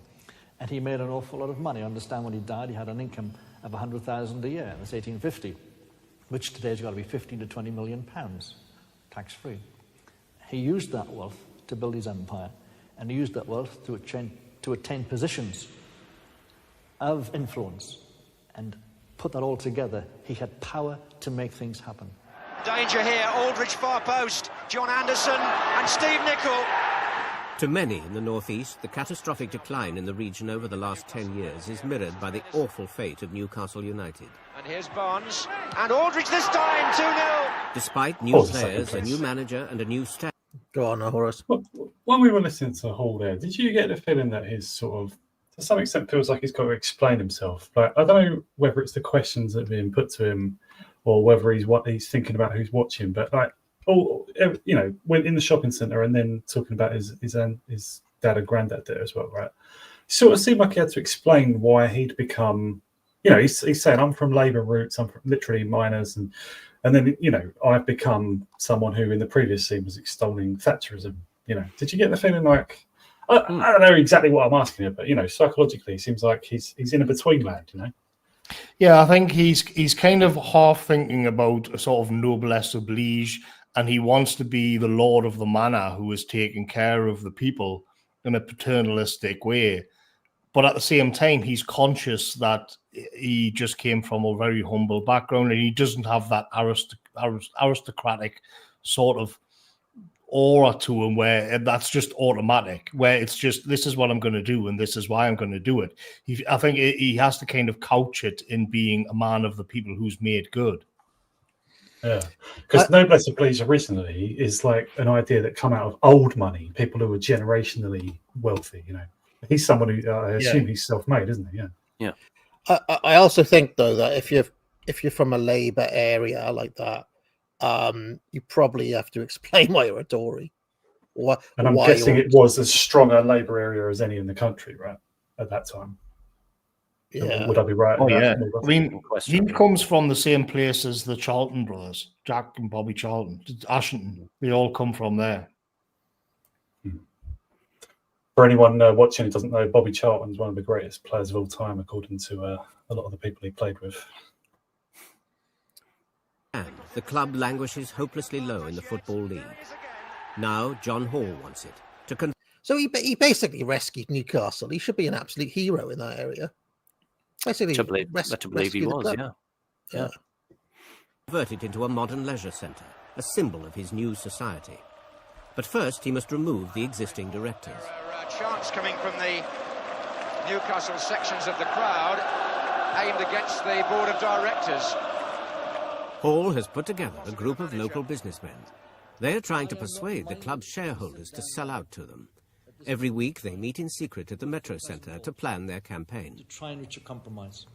I think the letter in the Chronicle last night expressed, this is my personal views, I'd like your own views, but I do not think the time has passed now for compromise.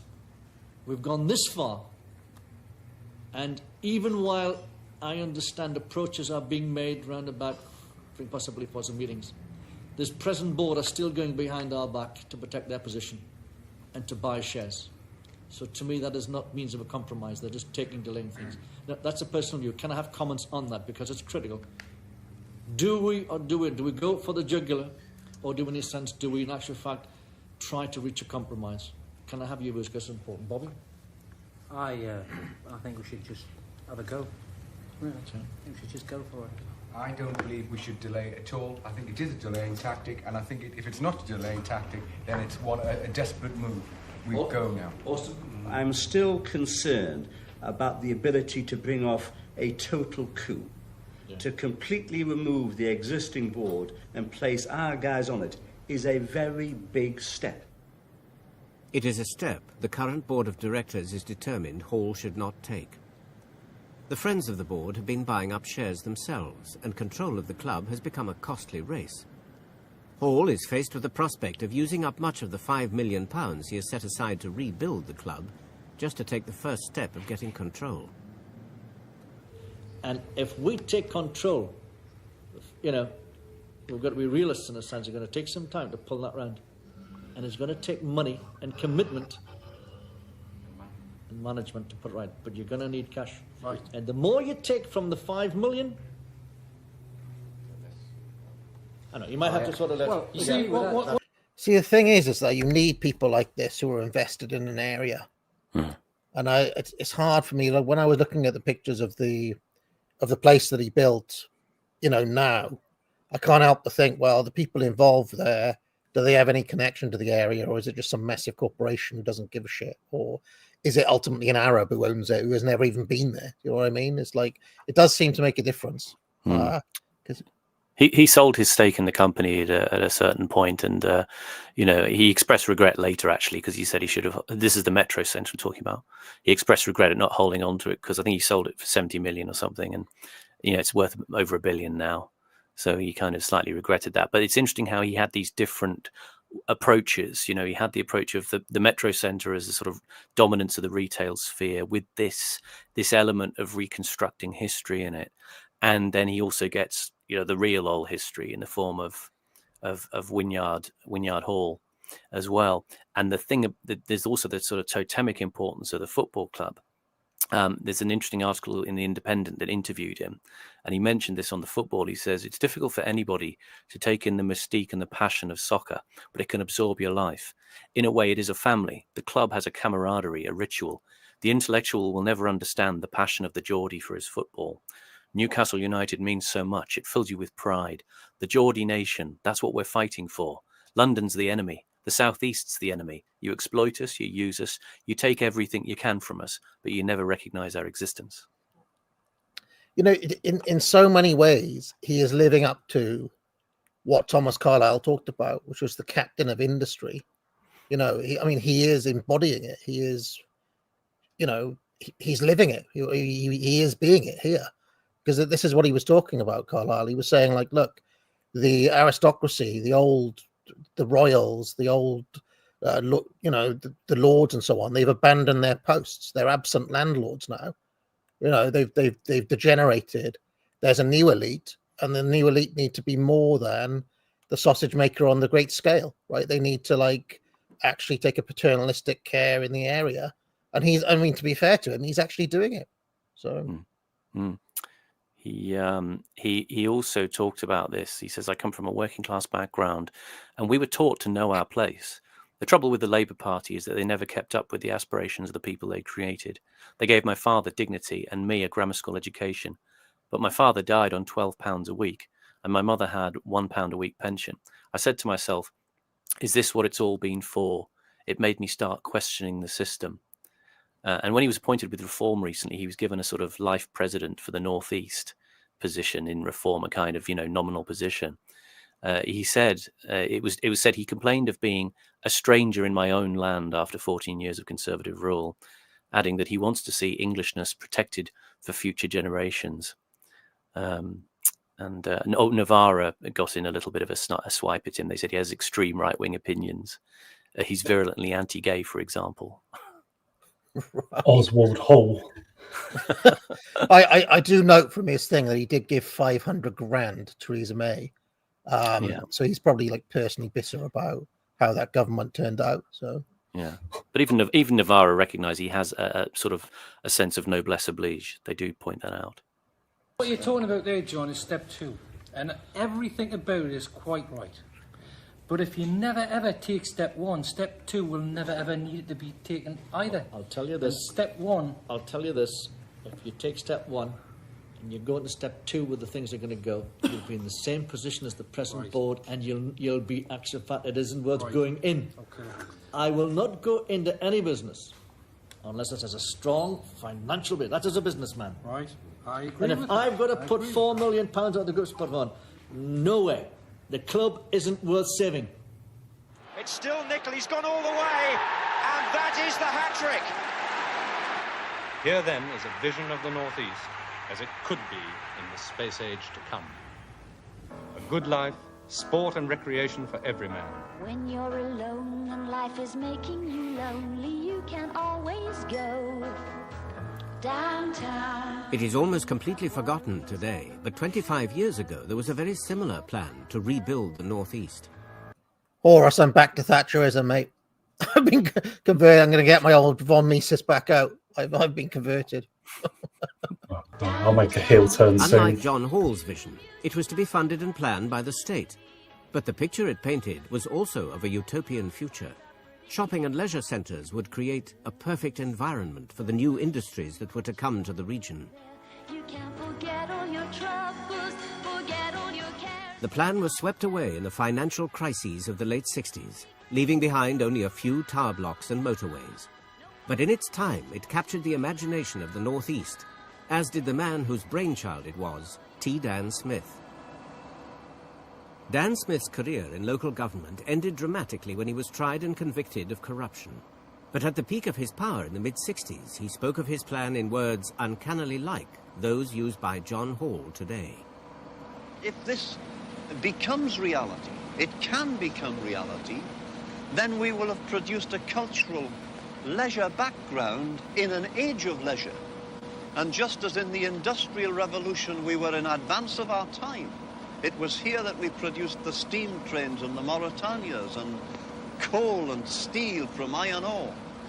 In the age of leisure, we ourselves will be leading, because I really feel that this will be the contribution that we'll make. What went wrong wasn't that the concept was wrong, but because we, if you like, didn't succeed in decentralizing the power and the resources necessary for places like the Northeast and Scotland and elsewhere to put flesh and blood onto the intellectual concept. And so what we have is John Hall in Newcastle and Lord Young in the House of Lords, and a couple of good advertising agencies pretending that they're regenerating Britain.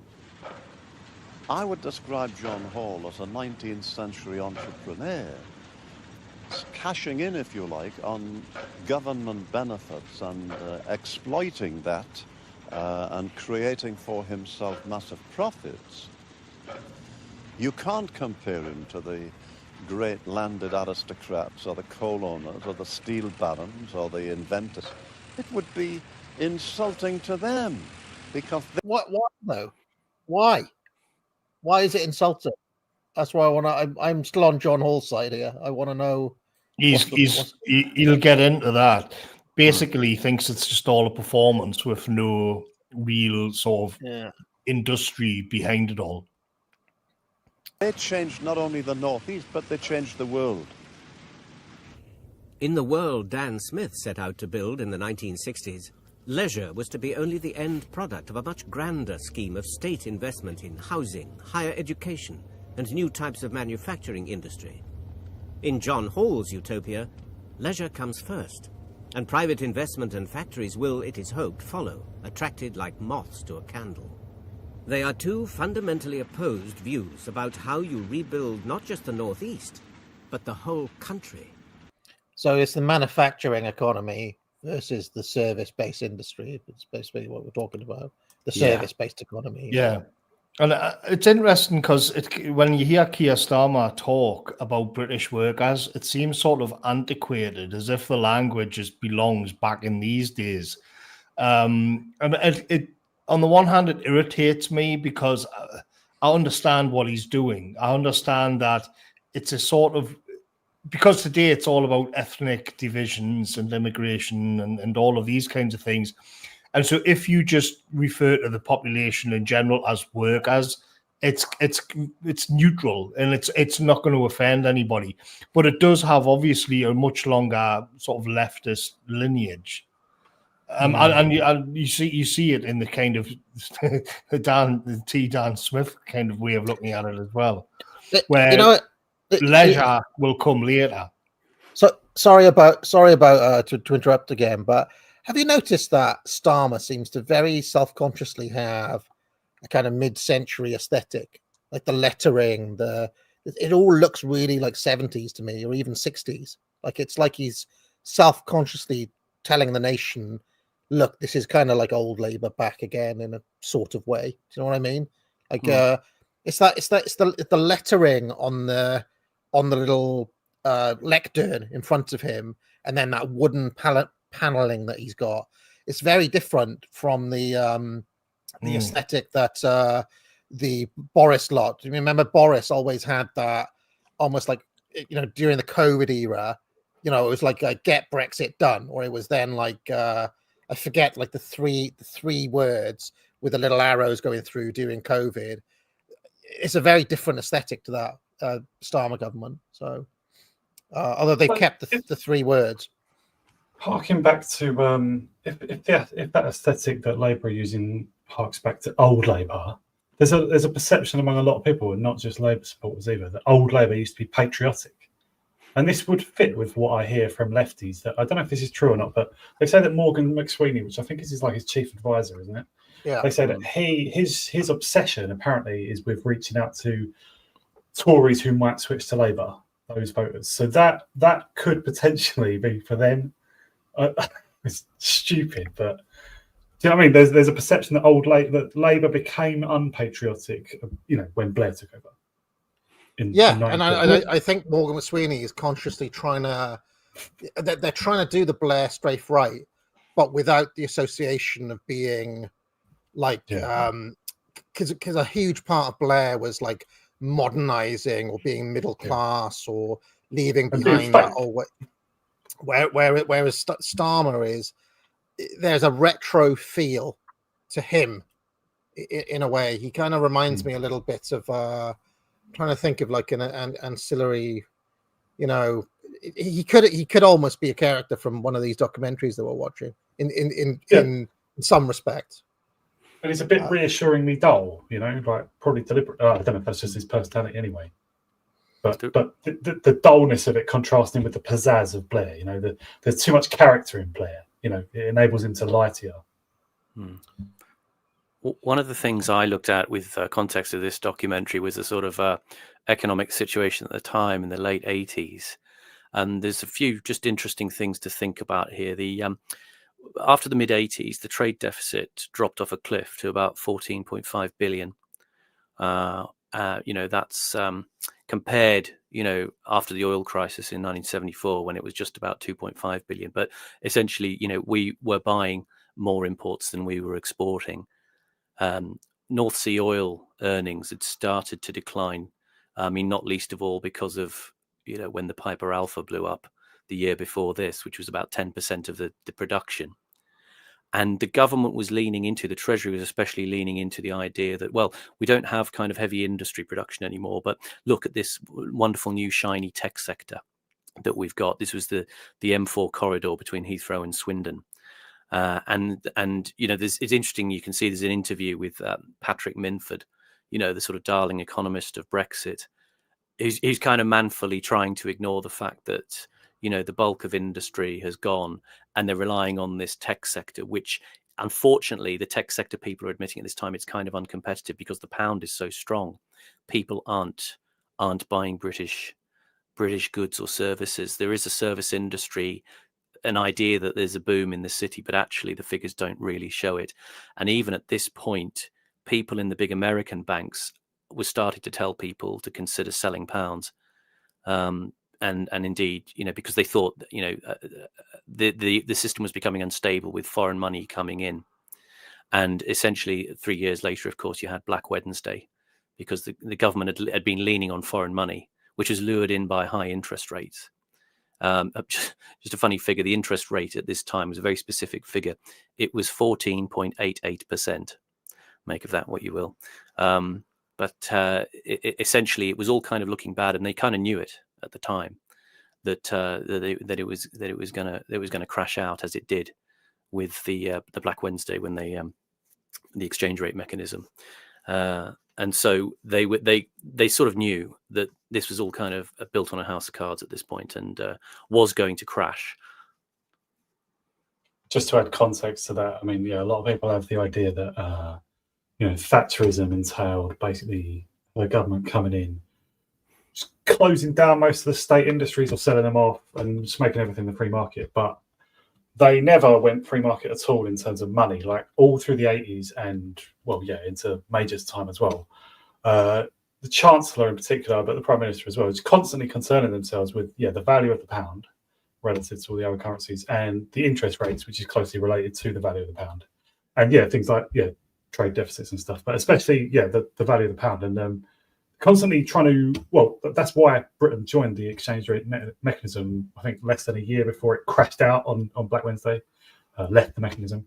But yeah, there's this the constant battle that, as the government saw it, to defeat inflation. Like Patrick Minford as well has spoken in terms of like the counter-inflationary battle, and that went on all through, well, pretty much as soon as Thatcher got in 79, at least by 1980, all through till, yeah, like the mid-90s or even after. Like, it's one thing that Blair and Brown kind of get credit for putting to an end, but it may have been that they were enjoying, you know, the product of whatever Major did, or no politicians sorted it out.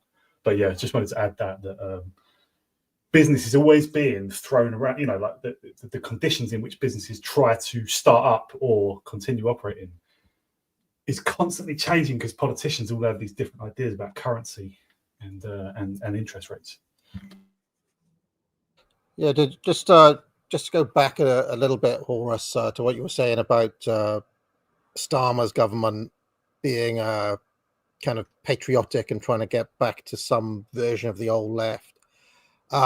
Their hero, the hero of like McSweeney and all of those guys, is a man called Ernest Bevin, who was the foreign secretary under Clement Who Attlee. actually was quite patriotic as well. And I mean, if you look into him, he's an interesting figure because he was a rabid anti-communist, right? So he was Labour, but he was an anti-communist. He was a patriot, and he was also notably anti-Zionist because, you know, if you go back to like the bombing of the King, you know, the establishment of the state of Israel, let's just put it that way, and all of the things that happened there. He was rabidly opposed to all of that. He even wanted to revoke a deal that was signed to allow Jews into Britain after World War II and stuff like that, which is kind of interesting. And I read recently that they actually tried to kill him, the Israelis, because he was a problem. But what's notable is that he is an absolute hero for the current Labour crop. Like, they're really into this character, Ernest Bevin. And I find that ideological commitment to this one particular figure in their history it's just kind of interesting, that's all. But anyway, let's... and it's also, he was a symbol of... I mean, it's a way of repudiating Corbynism as well, right? Bevin would have had no time for Corbyn and vice versa. Yeah, it's like it's like the history of the right of the Labour Party, if that makes any sense. Yeah. This kind of leisure industries, they can make a contribution, if you like, to superficially back to the pantomime. If you have a few pints and you feel happier, the world's a better place. But tomorrow you've got a headache. And all I'm suggesting is that you could fill the Northeast with, if you like, 1,000 of those. It wouldn't do 1/100th of the good that a pharmaceutical centre would do. We've done this before. We've built the factories. We did this in the period of the Labour governments. We poured millions of pounds of money in this area building factories. A lot of them are still empty. They're out of date now. It didn't solve the problem because we couldn't get the inward investment to come here. So therefore you have to ask yourself, why won't it come? And it won't come in many, many ways today because they're saying to us, the image of the Northeast has not been good in the past. And unless we start to recreate the image, we'll never start to regenerate the factories. We'll never start to get the inward investment or get people who live in the area to believe in themselves again. I mean, this is a fundamental supply-side economics, Milton Friedman style, versus old-fashioned Keynesianism, this whole argument right here. And the way it's described is, look, you can fund a factory, you can build a factory. The fact is, if people don't want what you're making, you've built a factory for nothing, basically. And I don't know how the Keynesians have ever really got around that argument because, yeah, okay, you increase production for a small period, as happened in the 60s. I mean, I think the record output, manufacturing output that this country ever had was in that period, in the post-war period, as my old buddy Lord Keynes 2 on Twitter will point out all day long. The trouble is, though, it's like a sugar rush, right? And once the initial Keynesian investment runs out, it's like, well, that factory still has to make money. And it's not like, what do you do now? Because people don't want the thing that you're selling. I mean, people talk about making chocolate pickles, right? You've built a chocolate pickle factory. Well, nobody wants chocolate pickles, so what are you going to do? You know what I mean? And that was the heart of the argument, really, behind these two figures here. Like, what you do is you attack the consumer, tell them they should like chocolate pickles, and deprive them of all alternatives. That is essentially the state capitalist model. But yeah, like we mentioned in previous weeks, T. Dan Smith was actually a Trotskyist, wasn't he? Is that right? He's like an extreme communist, right? Yeah. I mean, it's worth pointing out as well that at this point, John Hall does have a point that at this period of time, the Northeast reputation and image was just terrible. It was just rock bottom. If you remember, there was, I mean, you'd never see TV shows about the Northeast. It was just completely forgotten about. It was just, I think it had like 15 or 20% unemployment. What you would see, it had, if you remember the Michael Caine film, Get Carter, is what a lot of people thought of as the Northeast, which just it looked like hell on earth. But if you remember, you also had Orvida Same Pet, where there was no work and they went over to Germany for bricklayers. But then a few years after this, in like 1990 or 1991, Jimmy Neal actually had his own cop show, like a detective show, Spender called Spender. And it came back, and it was like, oh, this is a rough town, you know.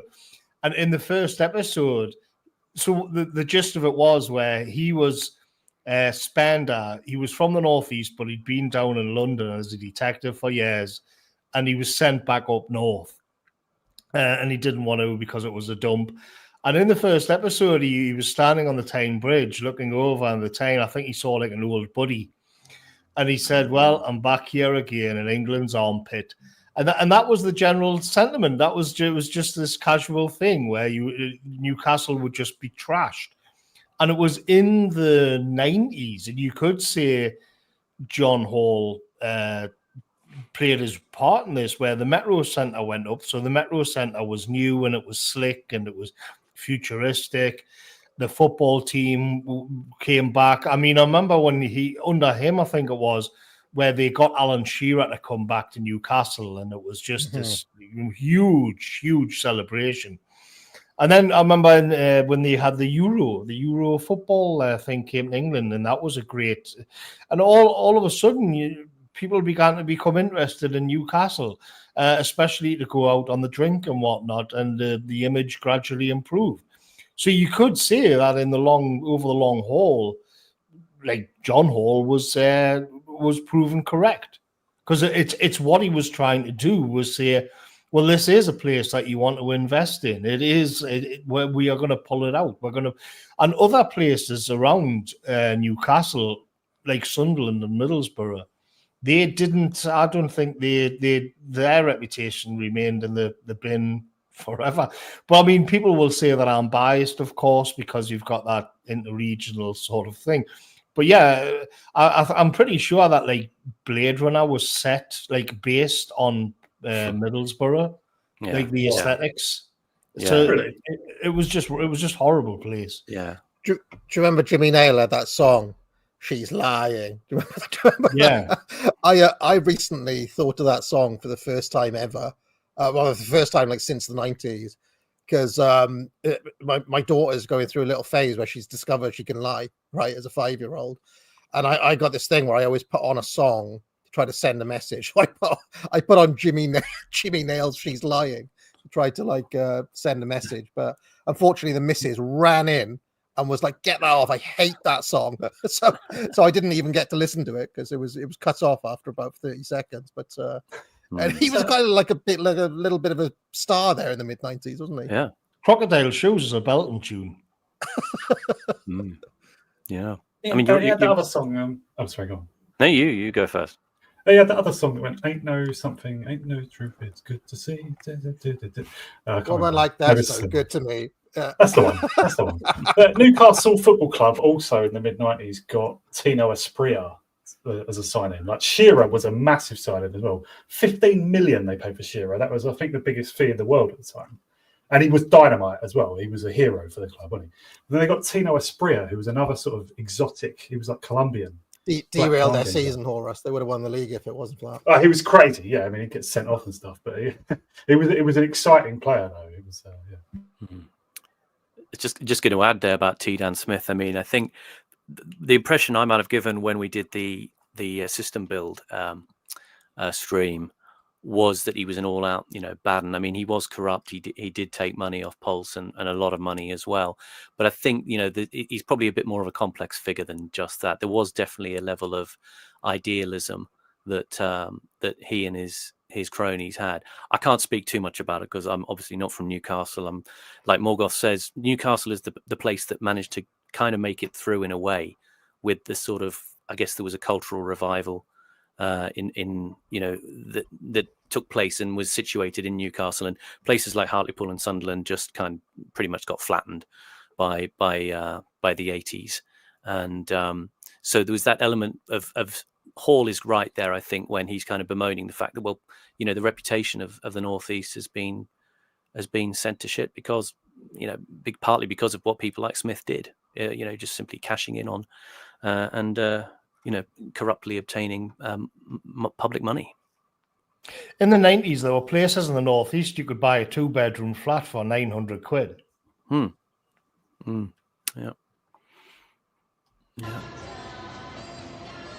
The leisure industry sucks in the kind of goods they sell, a high proportion from abroad. They're produced abroad, they're bought here by people working here. They add to, if you like, to the problems of Nigel Lawson. They add nothing to the region. Pause. I like pantomime, and I like fairy. I mean, he sounds like Donald Trump, doesn't he, with these tariffs, like complaining about all the stuff coming in from abroad. He wants to have everything made there. Yeah, I can see. The thing is, he is right in the very long run, but also, I don't know. I just find myself thinking, like, you can see where John Hall's coming from. You really can in this documentary. I think the contrast between the two men is really interesting, isn't it? And it's like Dan Smith is a sort of theory cell, and John Hall is like a go-getter. He'll just go out and do it. He'll just go out and like collude with his friends to take over Newcastle football team and build the giant shopping centre because it just has to be done. You just got to make a start on something somewhere. Whereas, well, I mean, to be fair to Smith, like, he did, of course, build high-rises and brutalist architecture constructions, but still. Stories. But anyone who argues that that is the regeneration or part of the regeneration of the Northeast is telling fairy stories.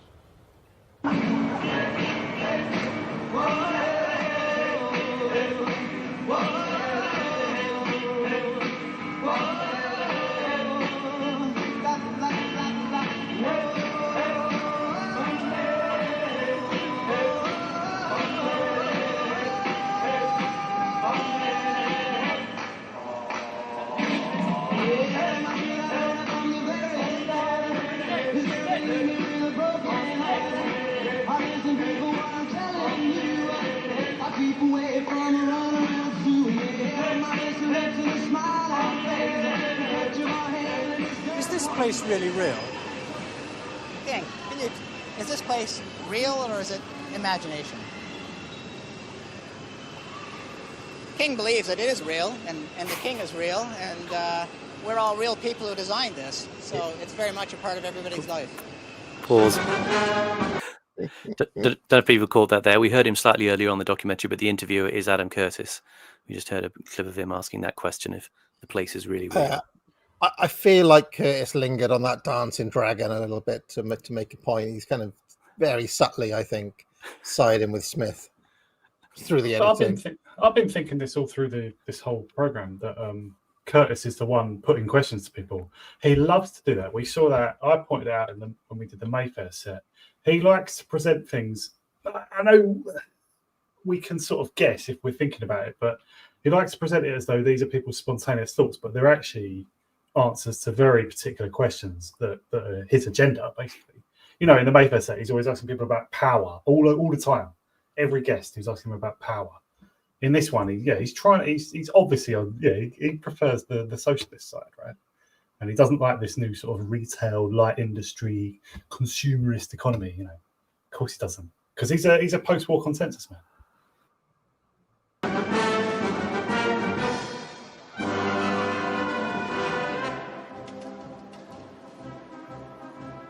Chaps, I'm just away for like 1 minute, so no pausing for 1 minute. Yeah.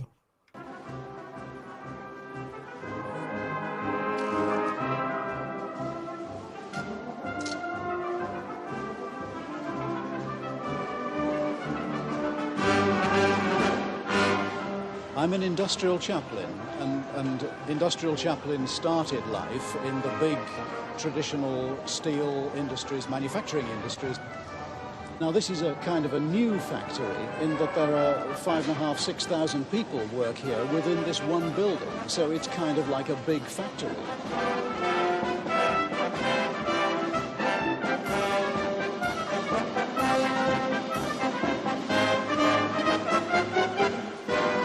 For so many people, what they've found here is a job. As soon as you say to people, oh dear, that sounds like a low pay that you've got, isn't it a hard job you have here? They reply, well, it's better than being on the dole, isn't it? And okay, so it is. I'm back, by the way. Traditionally, and certainly over the last few years, there have been lots of people unemployed here, and therefore it's possible for firms to keep rates of pay very low. It's a great job. It's nice working inside, but the thing is, the pay is not as good as it should be. So what you're virtually getting is a vast turnover of people looking for a better paid job. So they move from one job to the other job to the other. So you're getting a turnaround all the while. It's just a permanent turnaround. So how much does this job pay? For me, myself personally, $1.86 per hour. For the others? For the others, it's $1.79 per hour. How does that compare to the money you used to earn? It's about half. I've got to work double the amount of hours to get what I was getting some 6.5 to 7 years ago.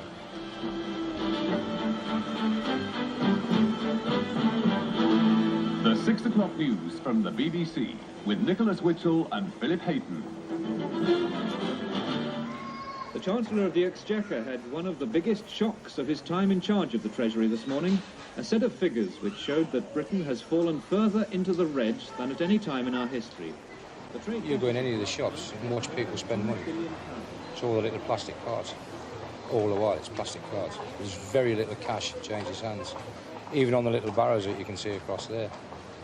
They even have the access machines. You know, for articles which are going to cost you. Do you know the date of this, Simon?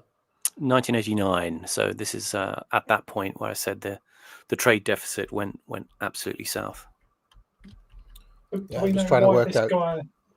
This chap said he's earning something like half of what he was earning 7 years before. I assume he means for the same work. Like, do we know why? Security work. Do not know. He's on the equivalent of £6 an hour, by the way.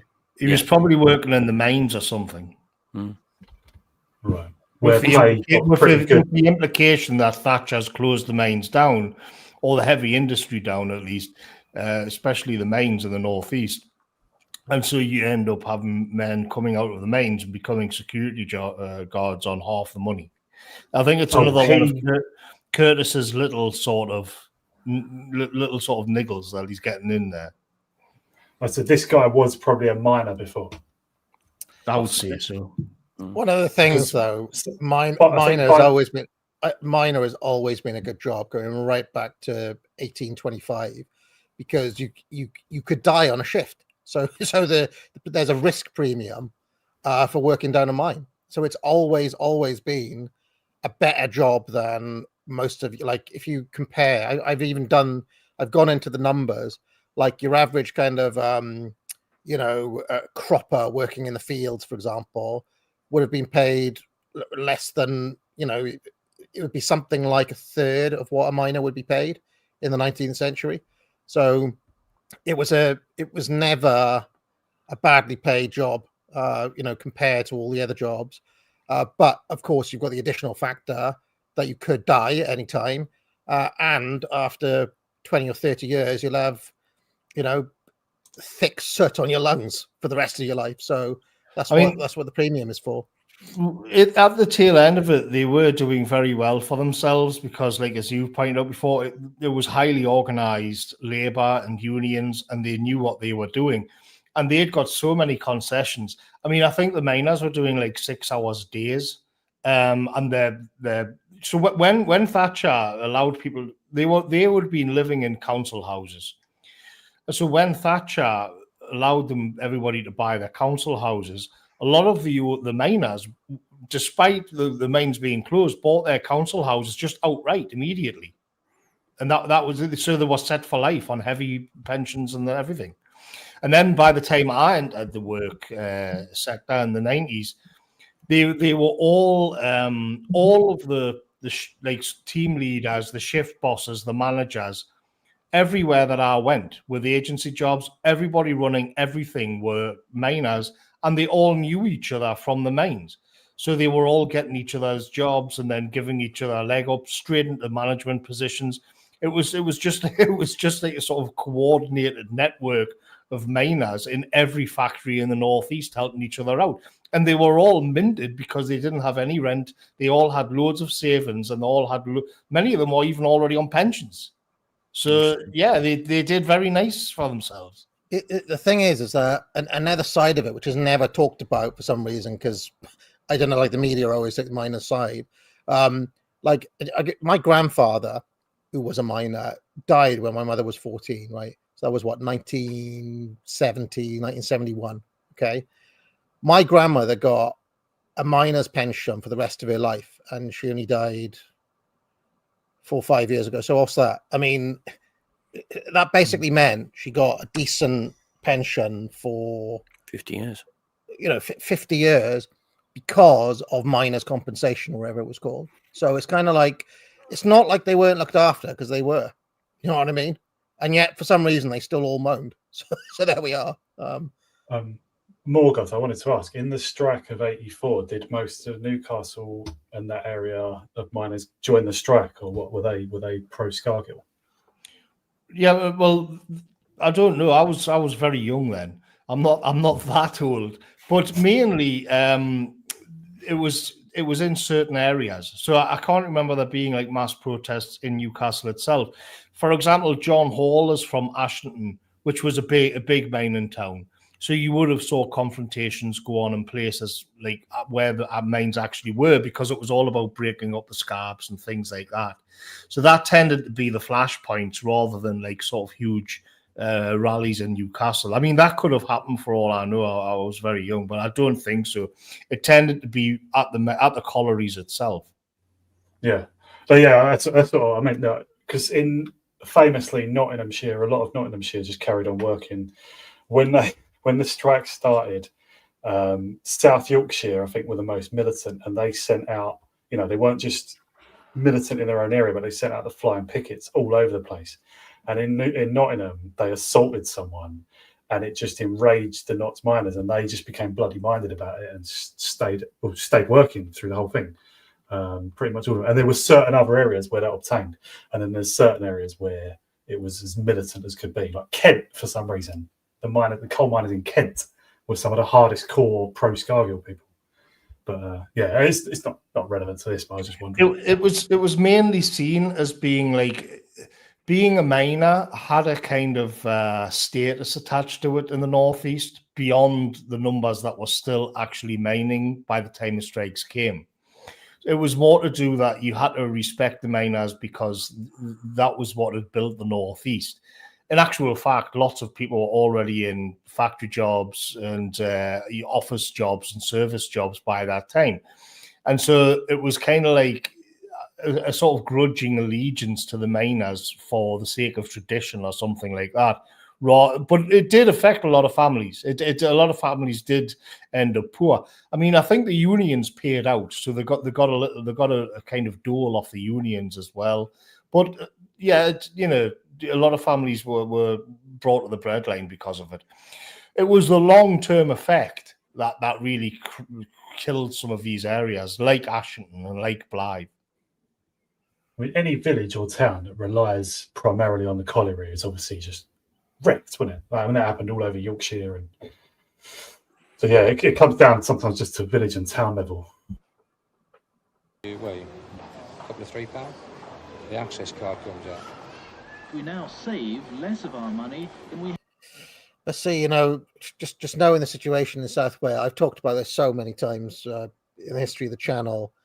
Even times when my mother didn't talk to me for like weeks on end after making the video. The fact of the matter is that if they hadn't had such great payouts, the miners, okay, and if there hadn't been like a structure in place, those towns would have gone. Right, in America, like, just pretend those coal mining towns are in America. They'd have just left. They'd have just gone and worked and lived elsewhere.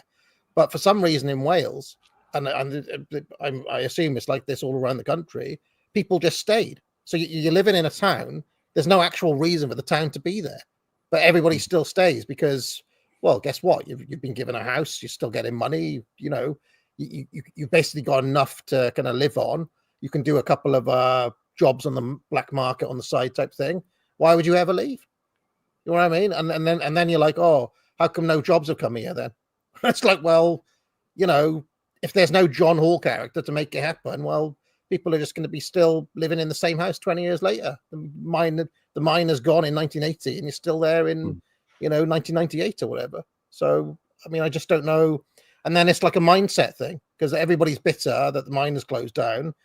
You feel the state owes you something, but it's like, well, yeah, but if you carry on in that mindset, you're never going to pull yourself out of it. And you know, I remember. I mean, I hate to make this analogy, but I always saw a correlation between that mindset and some of the blacks in America who have exactly the same thing, where, oh, you know, country's done us wrong or whatever. But it's like, yeah, but 20 years later, you're still in the ghetto. Do you know what I mean? It's like it's the same thing, which is one of the reasons why I became so free marketing in the first place, is because it's like, once that mindset gets a hold, how do you ever get out of it? You're basically being paid to stay low, you know? People in pit villages, even if they weren't miners themselves, they were doubly beholden to the state, weren't they? Because mining, well, they were doubly vulnerable to having their towns destroyed as well. Because a lot of the villages and towns were established for a pit, which obviously that village and mine needs some other industry, or it's going to die when the pit dies, and every pit does expire in you know, the amount of coal there. And then in the late 40s, their industry was also completely nationalized, right? All came under the National Coal Board, I think. All coal mining in the country, I think. And as soon as that has a change of approach, as it did under Thatcher, and well, before as well, but definitely under Thatcher and the guy she appointed to run the National Coal Board, when they decide, yeah, we're not funding pits to stay open if they're losing money, that's just taxing people to pay you to do a job that doesn't make any, you know, that isn't productive in money terms. Those people, there's just nothing they can really do other than strike, and the strike failed, obviously. And yeah, like, then they, obviously, in the aftermath, a lot of them see it as like, even though we've been defeated, I don't want to admit defeat, you know, I don't want to retreat. Because me moving away to a city to find a job, a different job, is Thatcher winning. I can see how it happened, but it's tragic. It's really tragic. There's another element to this, though, which is that human nature, basically. So if you think that the pits got up and running during the Industrial Revolution, and then by the time you get the 1980s, they may have been there for, like, say a pit village is there for 150 years. So you've got 150 years of people being settled in the same place with all of their friends and all of their families and all of the history. There's the local church, there's the pubs, you've got generations and generations of binds and bonds. And then it's like the free market sort of attitude is, well, we'll just dissolve it all. And then you can basically, and I did a video reply to you about this years ago, I think, where you actually end up as a kind of reptile, where you've got no binds or connections to anything, and you just kind of wander off as an atomized individual to sniff out work elsewhere without having any regard for the community. On the other hand, I do see the other side of it, though, where it's like, well, what do we do? Because is it to be propped up forever by the taxpayer at a loss? And I think if you shifted it on, if you kind of shift that on, but you, instead of it being coal mines and unions, you apply the same logic to fishing villages or farms, people tend to be more sort of sympathetic, where they, oh, well, actually, we should subsidize that, but not this. But I think that what happens is that because the unions and the miners took a little bit too much, that it was, and they got a little bit too uppity, that it was seen, well, they need to be cut down a little bit. And it was really emphasized on how much money they were taking from the state, whereas people tend to be sympathetic when it's other sectors, I notice. But either way, the free market answer is to just dissolve a community that's been there for hundreds of years. And when you kind of look at more modern, if you're going to carry on that logic, you're going to say, well, why not just bring in infinity immigrants? Because everybody is just this kind of reptilian individual with no binds to anything who can just wander around with it as an individual in the free market.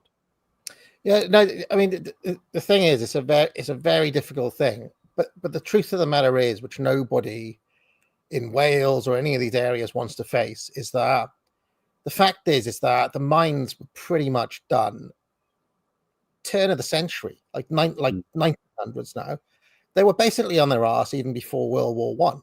And it's a mixed picture. I Some mean, of them have just been done up, though. Some of them have just been renewed. If you have a look at the hard numbers, though, they were basically propped up for about 70 or 80 years. So it's like how long can you carry that on going for? You know, how long can you keep that? You know, so in a way, Thatcher was doing something that kind of like governments have kept on kicking that can down the road, right? From literally World War One, you know, and the World Wars actually helped to keep the mines going, right? Because they needed it, right, for various different reasons in a war economy. But then if you have a look in the interwar period, there was a massive problem because they weren't making money and they had to do this massive consolidation thing. And then after World War One, after World War Two, of course, the Attlee government was like, right, we're just going to have to nationalize everything. The government's going to have to control it now. You end up with a government running a third of the economy. They kept that going for what, another 20, 30 years. And it's like at some point, the bottom line is going to intervene. Like you're going to have to do something about it. So it's an intractable thing where, and I still, even now, even though I understand all the community arguments and I've heard it all my life, it's still the raw fact is you're just going to keep this thing going for the sake of people having a sense of belonging. You know, it's like, well, yeah, but why not stick them up in dolls' houses? You know, why not make the model Trumpton in that case? Because it's just like a doll's house. You know what I mean? It's partly Scargill who made it like that because he insisted on fighting for all the mines, including the ones where the coal had expired. You know, try to force the taxpayer basically to pay people not to even produce any coal. And that was his extremism. But without him, maybe a more reasonable case could have been made for the miners' union. Yeah, it feels like part of the problem is I was going to allude to what Morgoth was saying there was the persistence of certain social structures over time that became politicized. You know, you had your miners' social club. You had the colliery band. You know, you saw playing in the shopping centre there. You know, I mean that was a big enough thing. You know, I mean I dig around charity shops for vinyl records now and again, and the number of copies of the Grimethorpe Colliery Band, you know, playing that I see, as in brassed off. Yeah, it's kind of legion. So you know, there was all of those sort of ancillary kind of social structures. You know, the sort of temperance societies, you know, and the things like that sort of formed around the kind of microeconomies of, as Morgoth says, the persistence of people's lives in a place over 50, 100, 150 years that becomes difficult to shift, and that becomes a sort of source of the tension. And then when it becomes kind of inhabited by a politicized mindset, a little bit like we saw in the Italian documentary, The Mayor of Montemeloni, trying to sort of activate the people with a kind of ideological fervor when the money isn't there, becomes the problem. We have for 30 years, and much of what we spend is going on imports, not only because our own industry can't keep pace with our demand, but also because we simply prefer the goods made by our overseas competitors. If you find anything in here, you find a purse that's been dropped or a handbag, you pull it out and it's got a string of plastic credit cards in it. So people are obviously not spending cash, they're using their credit system.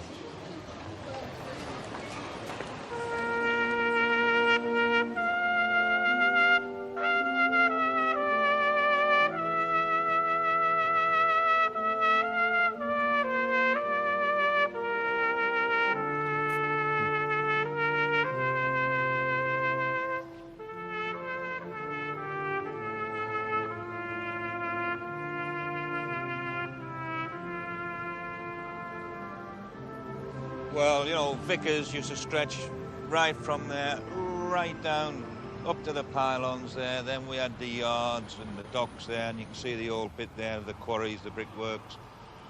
All that's gone now, really. When you see the men coming out from work on that side of the river, really, you'd think it was just a football match coming out. There was thousands of them, and all that's completely gone now.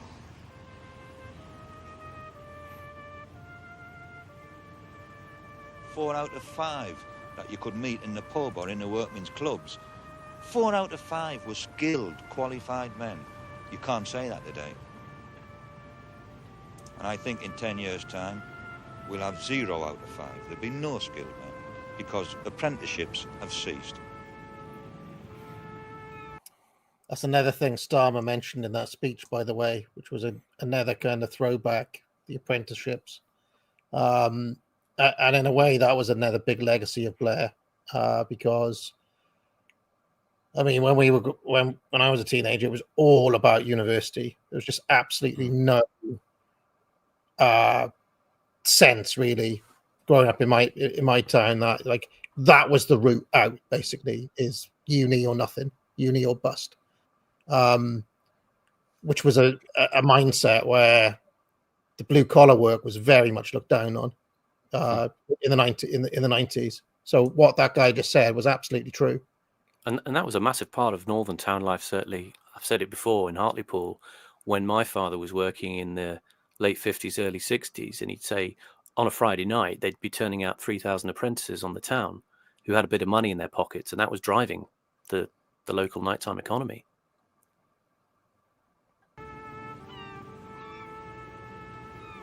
Mr. John Hall is quite correct. He will employ a large number of people, probably many thousands, 10, 15,000 in the leisure industries. And yes, leisure will generate jobs, and it will generate sort of life within the area. I mean, you speak to local people here, and they really feel that this metro centre is in the right place. But I don't see the answer to sort of the whole unemployment problem by leisure. Because you're working at McDonald's at the end of the day. That's what he's trying to get at, isn't he? You're working in Sainsbury's or McDonald's or Tesco's, and it's just not a job in the same way that working down in mine was. Yeah, I remember when I came back in the 2000s for Christmas, you know, after I'd taken the piss out of that comedian.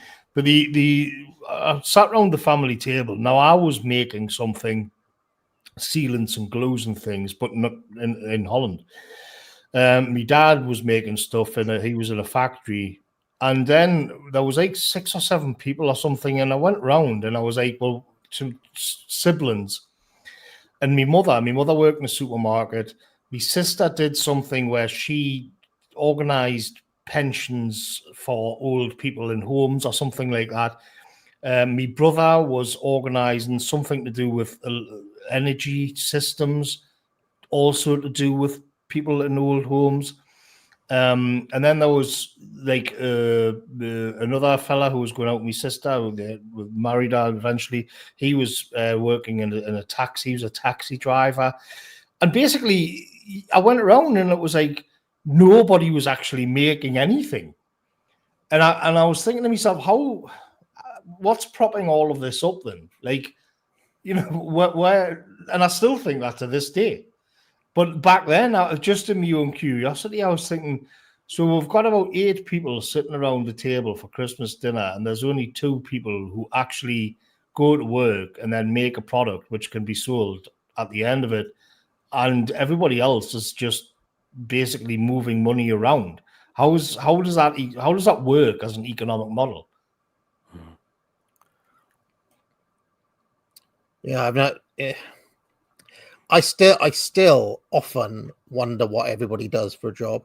Whenever I'm out, I can never figure out how anybody can afford to do anything. But anyway, it's interesting what the security guard was saying, and we're going to see T. Dan Smith saying it. You know, on the one hand, the security guard saying, "Well, everybody's just credit surfing." You know, this was something I'd heard of in the 90s, but obviously it was taking place a lot earlier. And Smith mentions how a lot of the people working are now part-time employees, doing 16 hours a week. Well, of course, this is the time in the 1980s where the Department of Health and Social Security reforms took it down to 16 hours a week that you could work before they cut your benefits. So people were both in work and supplementing with benefits.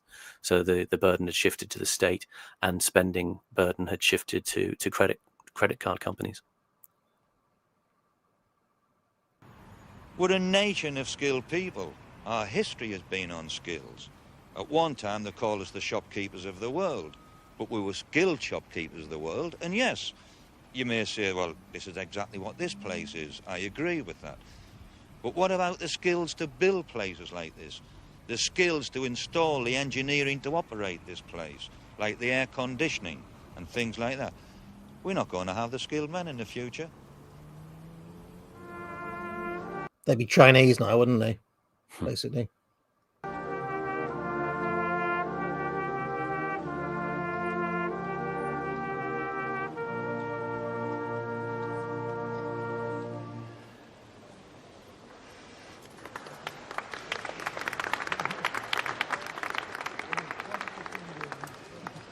Look at it this way. On the south bank of the Tyne, where we had high unemployment, a lot of people are not trained, those unemployed, at this moment in time, to take up any of the new high technology jobs that might come into this area.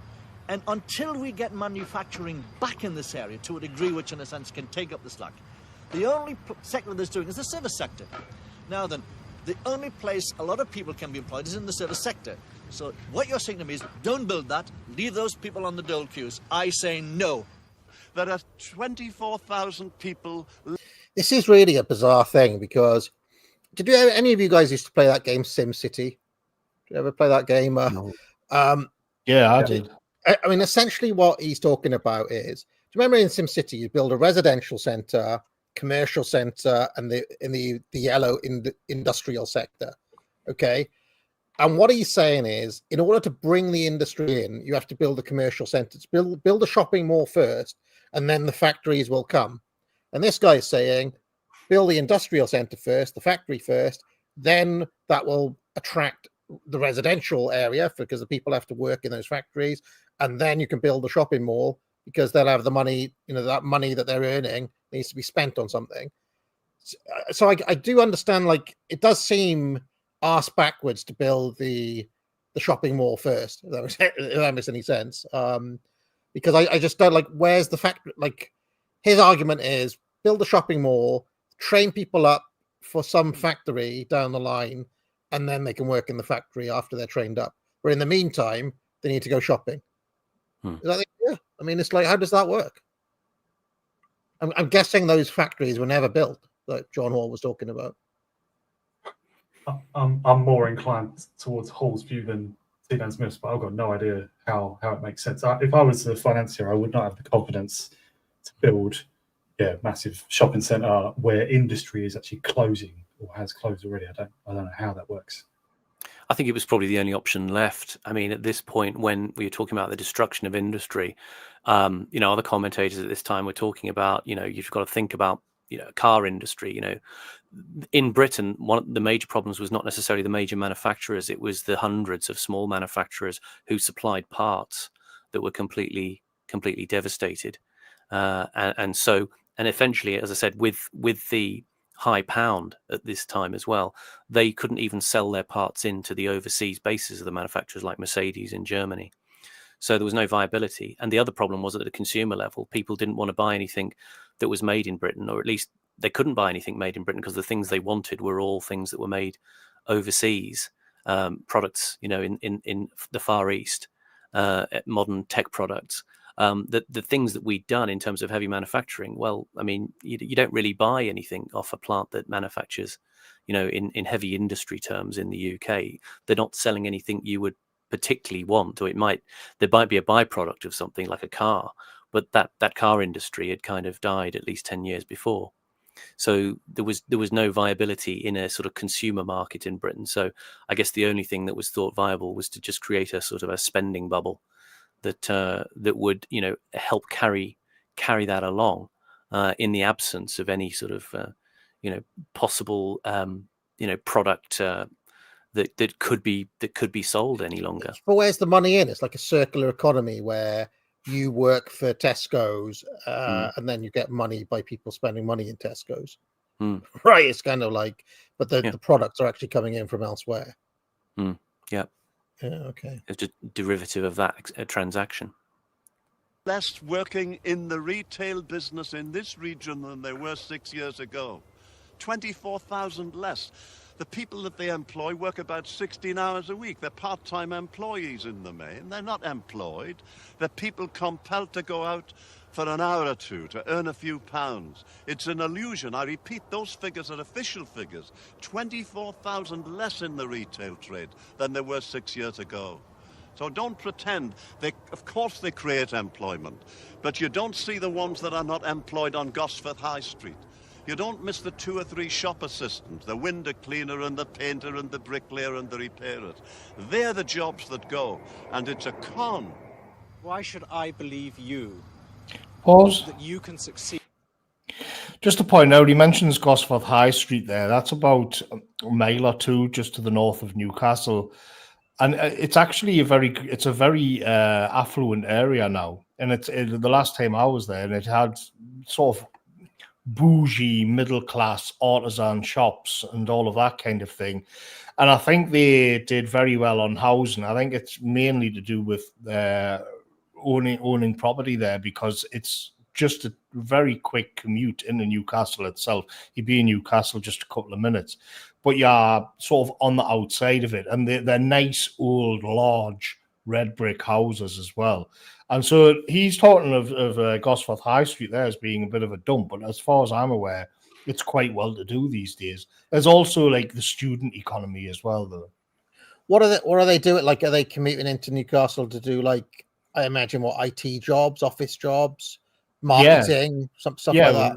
Yeah, standard big city jobs, like your retail, office stuff, whatever. And you could probably walk in from Gosforth High Street. It's no distance really. And it'll just be standard, whatever they do in every other city. There's not really any difference between them now. Where T. Dan Smith failed. Only time will tell.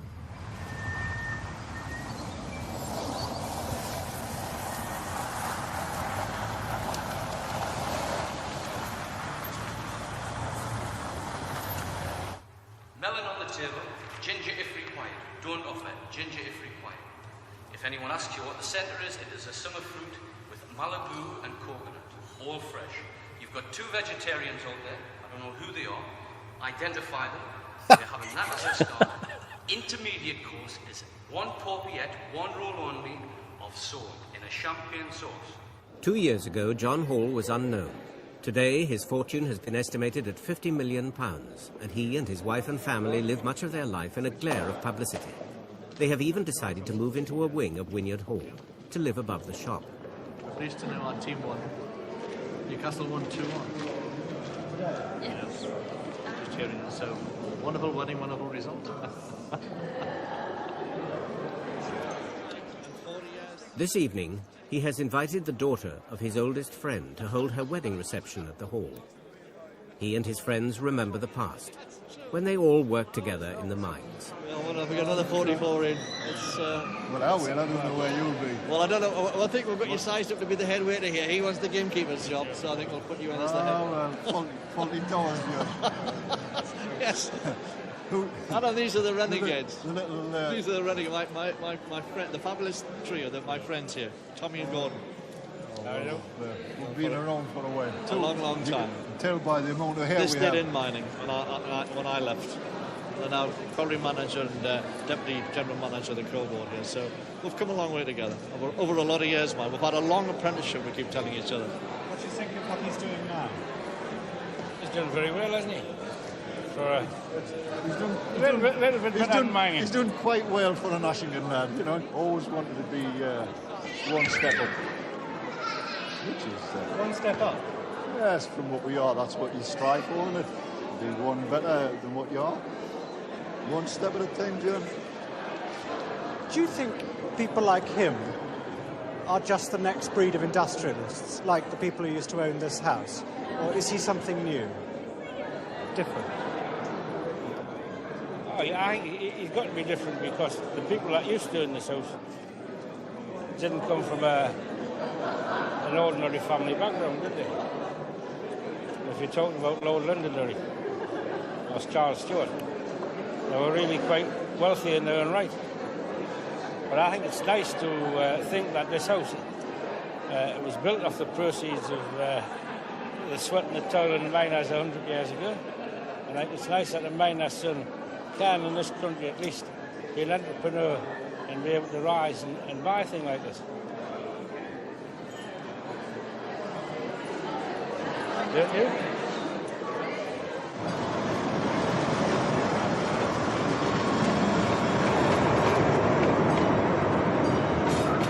Wonder what Curtis's answer would have been to that, because that was the Thatcher dream right there that we watched.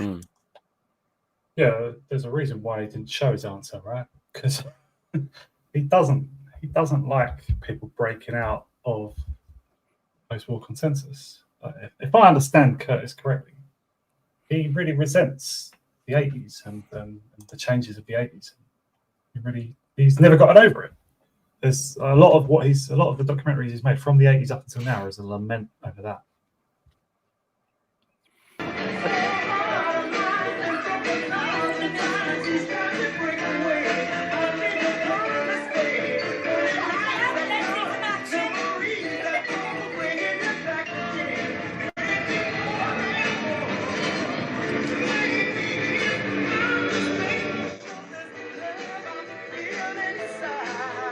There you go. You can get your Bender burger, whatever it's called, a Wimpy.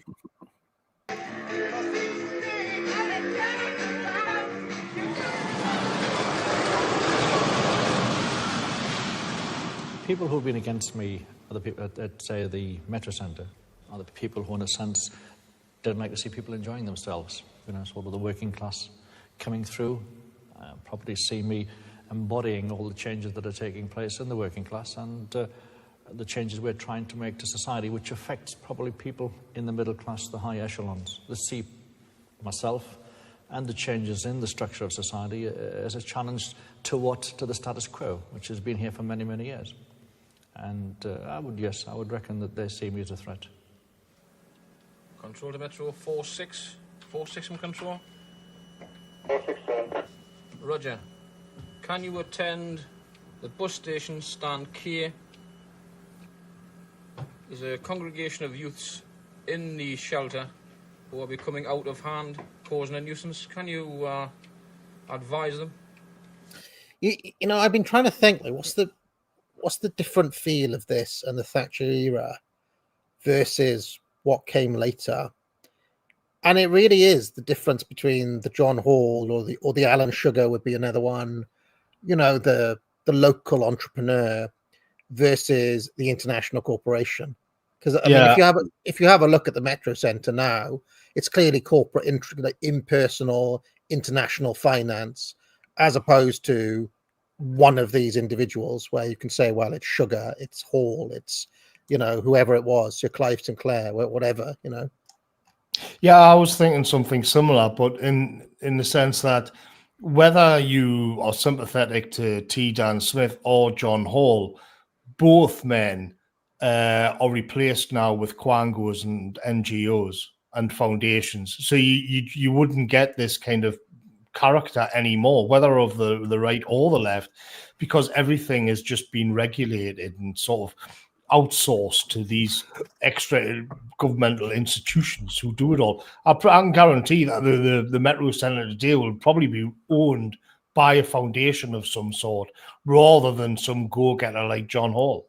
Yeah, today actually it was split between this big conglomerate Into and the Singaporean Sovereign Wealth Fund (GIC).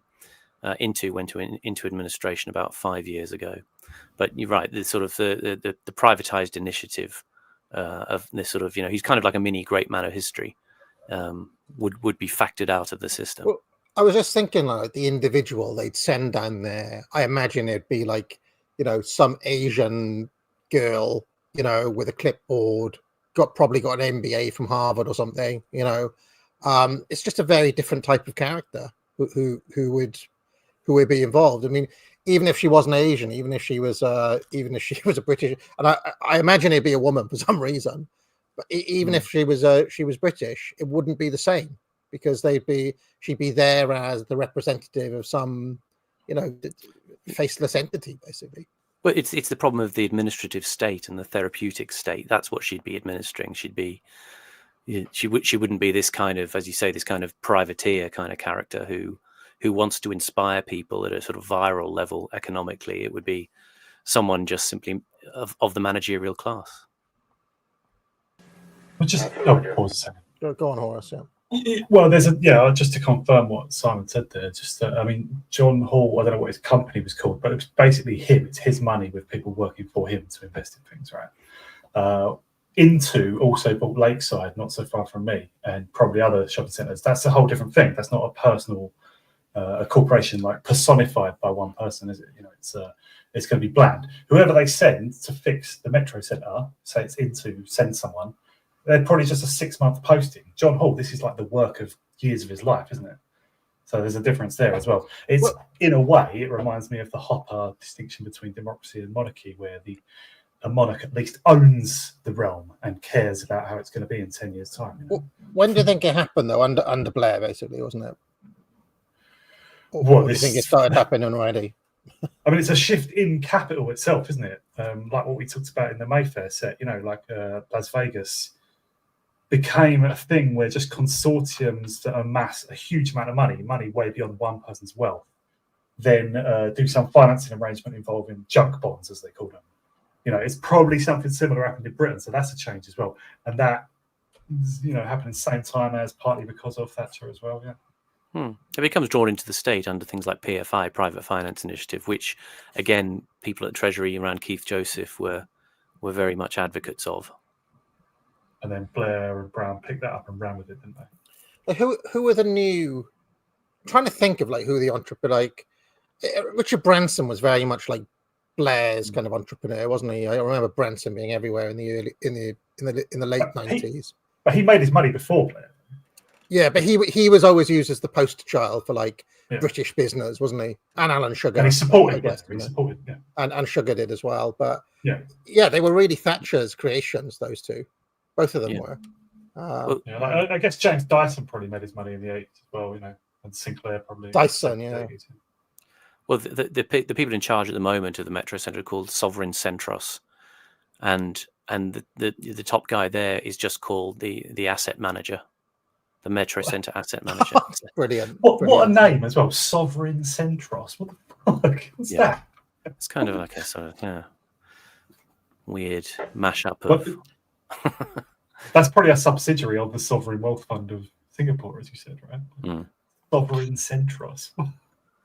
I think Curtis is doing something very clever the way he sees us out here as well. This bit here is worth paying attention to. 46.75. Don't go ahead. If we don't resist the system, we will be absorbed into it. But it's very, very necessary for us not to forget where we came from and not be absorbed into something which we don't want to be absorbed in. If we can manage that, then you will undoubtedly get a revolution in terms of, in a sense, what we're doing. Because what we're doing can say to people from where we came, if we can do it, you can do it. And that will make a fundamental change in our society. The Prime Minister's recognized this a long time ago. And in a sense, that's what she's saying. And she feels, in a sense, the Tory party is the best means of bringing forward that revolution. You see, in a way, we're talking about what the actual legacy was, which is that his Roman Forum, medieval wonderland thing that he built here was taken over by a faceless corporate, which was the ultimate destiny of all of these Thatcher projects. Is that it ended up in foreign hands, basically.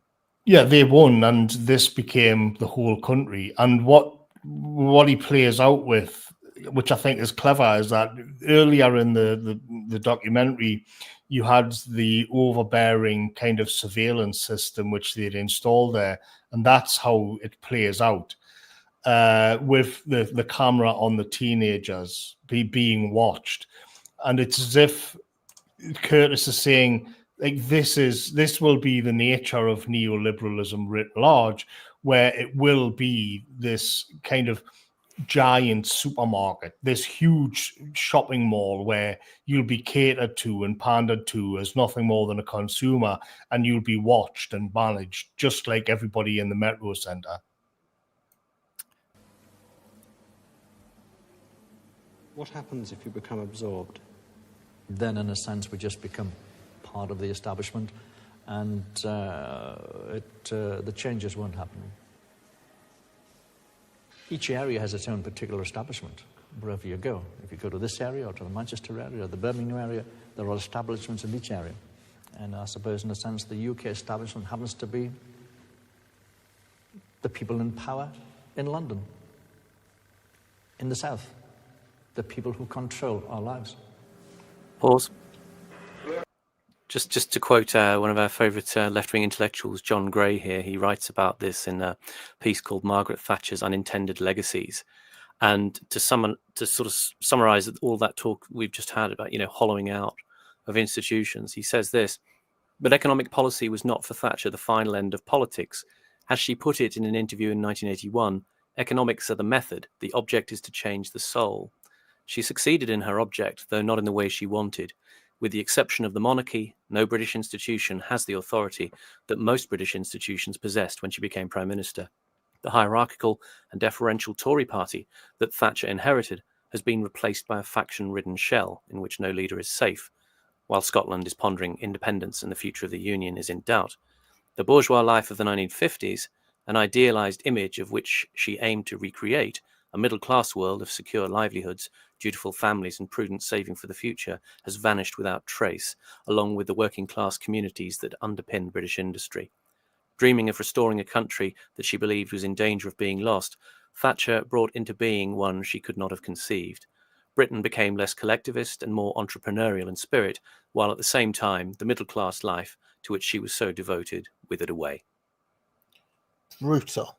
Absolutely brutal. Or I sent back off the Thatcher train after a brief relapse. I am after that. That knocked me off as well. I'm floundering now. This now is how they should have conducted ourselves from the start. There is fun and there is fun. You know, the kingdom was never quite the same again. Work was done, and Metro Land was a special place where many folks recalled the simple joys they'd nearly forgotten. And none of them ever guessed that good King Wiz, who ruled over Metro Land with great joy, was in fact the very same man as their own Royal Majesty. I've just got it. The King Wiz is John Hall. I didn't. I've now got it. Very clever. Yeah. Brutal line from the security guy there. There's fun, and then there's fun. That reminded me of the day-to-day. You know what I mean? The big Coogan swimming pool security guy. You know. Yeah. In 1987, no one died. You know that guy.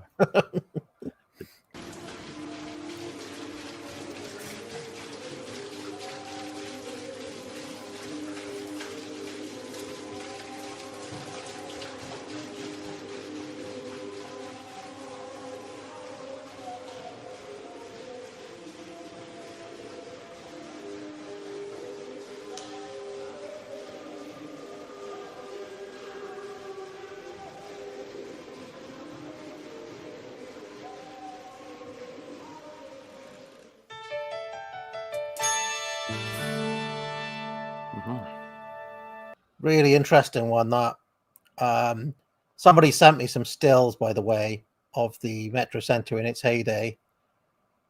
There was, I guess, that was the Mediterranean zone with a map of Europe there.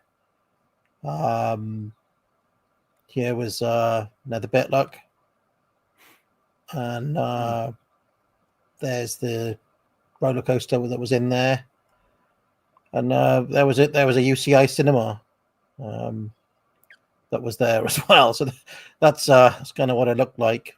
Now it just looks like any other shopping center in the entire country, really. So a few super chats here. I'm very conflicted. I'm still very conflicted over this, though, because the fundamental idea that John Hall was going for is still like, I still feel like his heart was in the right place. I don't know what the actual answer is. Ultimately, These are kind of exciting figures, aren't they? I mean, it's like when we did the Mayfair set. You know, some of the SAS guys there who were just, you know, capable of overthrowing governments and starting businesses. I mean, they had this kind of character of the privateer from the Elizabethan age, which is always the one that people hark back to, you know, when you have these conversations about the British past. So there's like something in the admirable Mayfair in these set. figures. Yeah, John yeah. Aspinall said that in the Mayfair set, didn't he?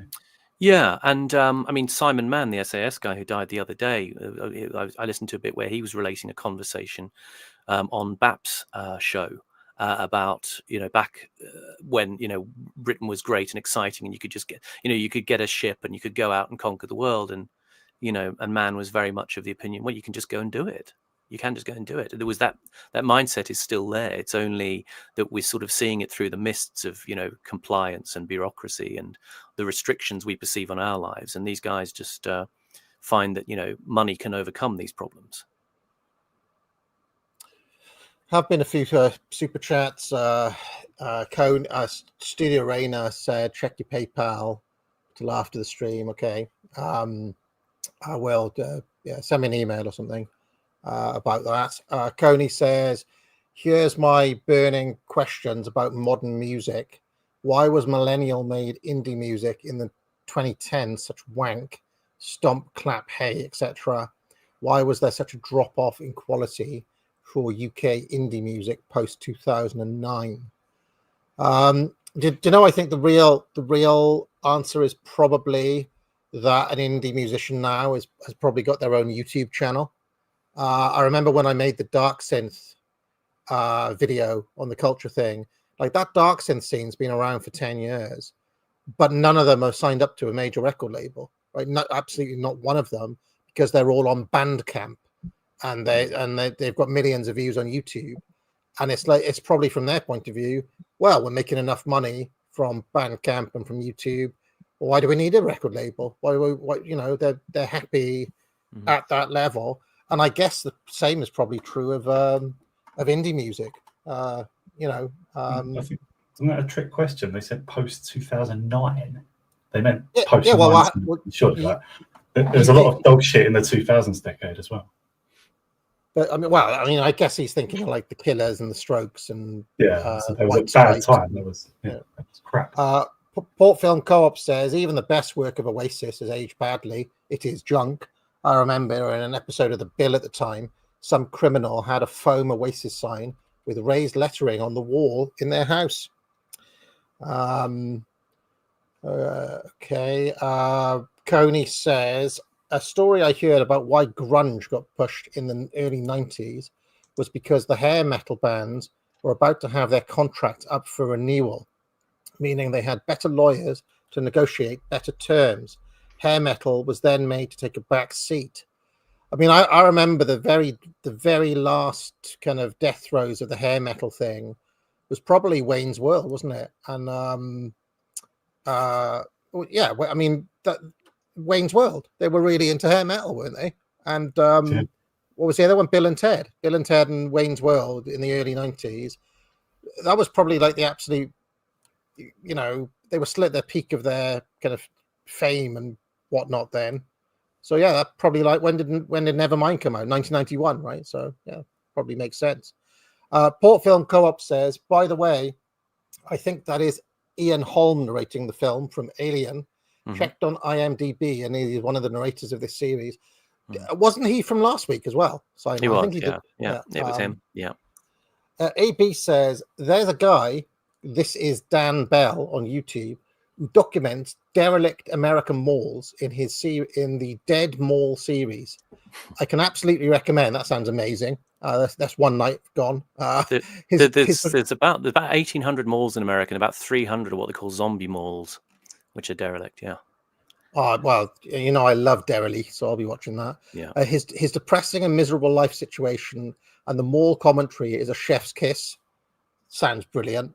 Absolutely brilliant. Port Film Co-op says shopping malls and McDonald's are the end game of Protestantism, where the whole thing disappears and is replaced. Even modern Protestant churches mimic shopping centre aesthetics. What's the link though with Protestantism and McDonald's and shopping malls? I'm not immediately getting that. Dan Qua 11 says the Bobby Davro talk reminds me of a Father Ted episode. And Port Phillip Co-op says lack of noble aristocrats, no conscientious captains of industry, no brave political leaders, few artists or architects that create value. It's surely a leadership problem created by the sovereign. So there we go. All right. Well, that was a really interesting episode, chaps. Morgoth, you've got a video coming out. Do you know when it's going to come out? People should Yeah, I'm watch going it. to post it in a couple of hours. So I look forward to watching that because it sounds really good. Horace, where can people find you, sir? Yeah, my Substack link is just below the video if anyone wants to follow. Simon? At Simon__Roberts. Just to say, we have actually jumped over where AA started. This was done the year after An Ocean Apart. And so we've pretty much covered this sort of early period Curtis documentaries. And probably the thing that's lying ahead of us now is going to be Bitter Lake and the late stuff. I'm scared. Yeah. It's like going across the chasm, across the abyss, back to Bitter Lake. Okay. Might have to break those down into digestible chunks. All right. Hey, have you still been looking at the view count? Have we always been getting over 7.8? Yeah, we have. Yeah, it has made 7.8. That one in the Italian commie one was touch and go there for a while, but it made it. It's if people could just tune out before we get into Can't Get You Out of My Head, because I don't really want to do that one. So. Oh, the one I'm really scared of is the Russian one. I couldn't make it through when I tried to watch that. But anyway, pick up a Trivium, ladies and gentlemen. Foundations of Writing. I could be. Rumor has it I could be on a little trip to Swindon tomorrow, but we'll see. And I will see you guys soon. Bye, everyone. What goes on in this town is none of your business. As long as I'm living here, it is. Then maybe you shouldn't be living here! Well, that's easily fixed.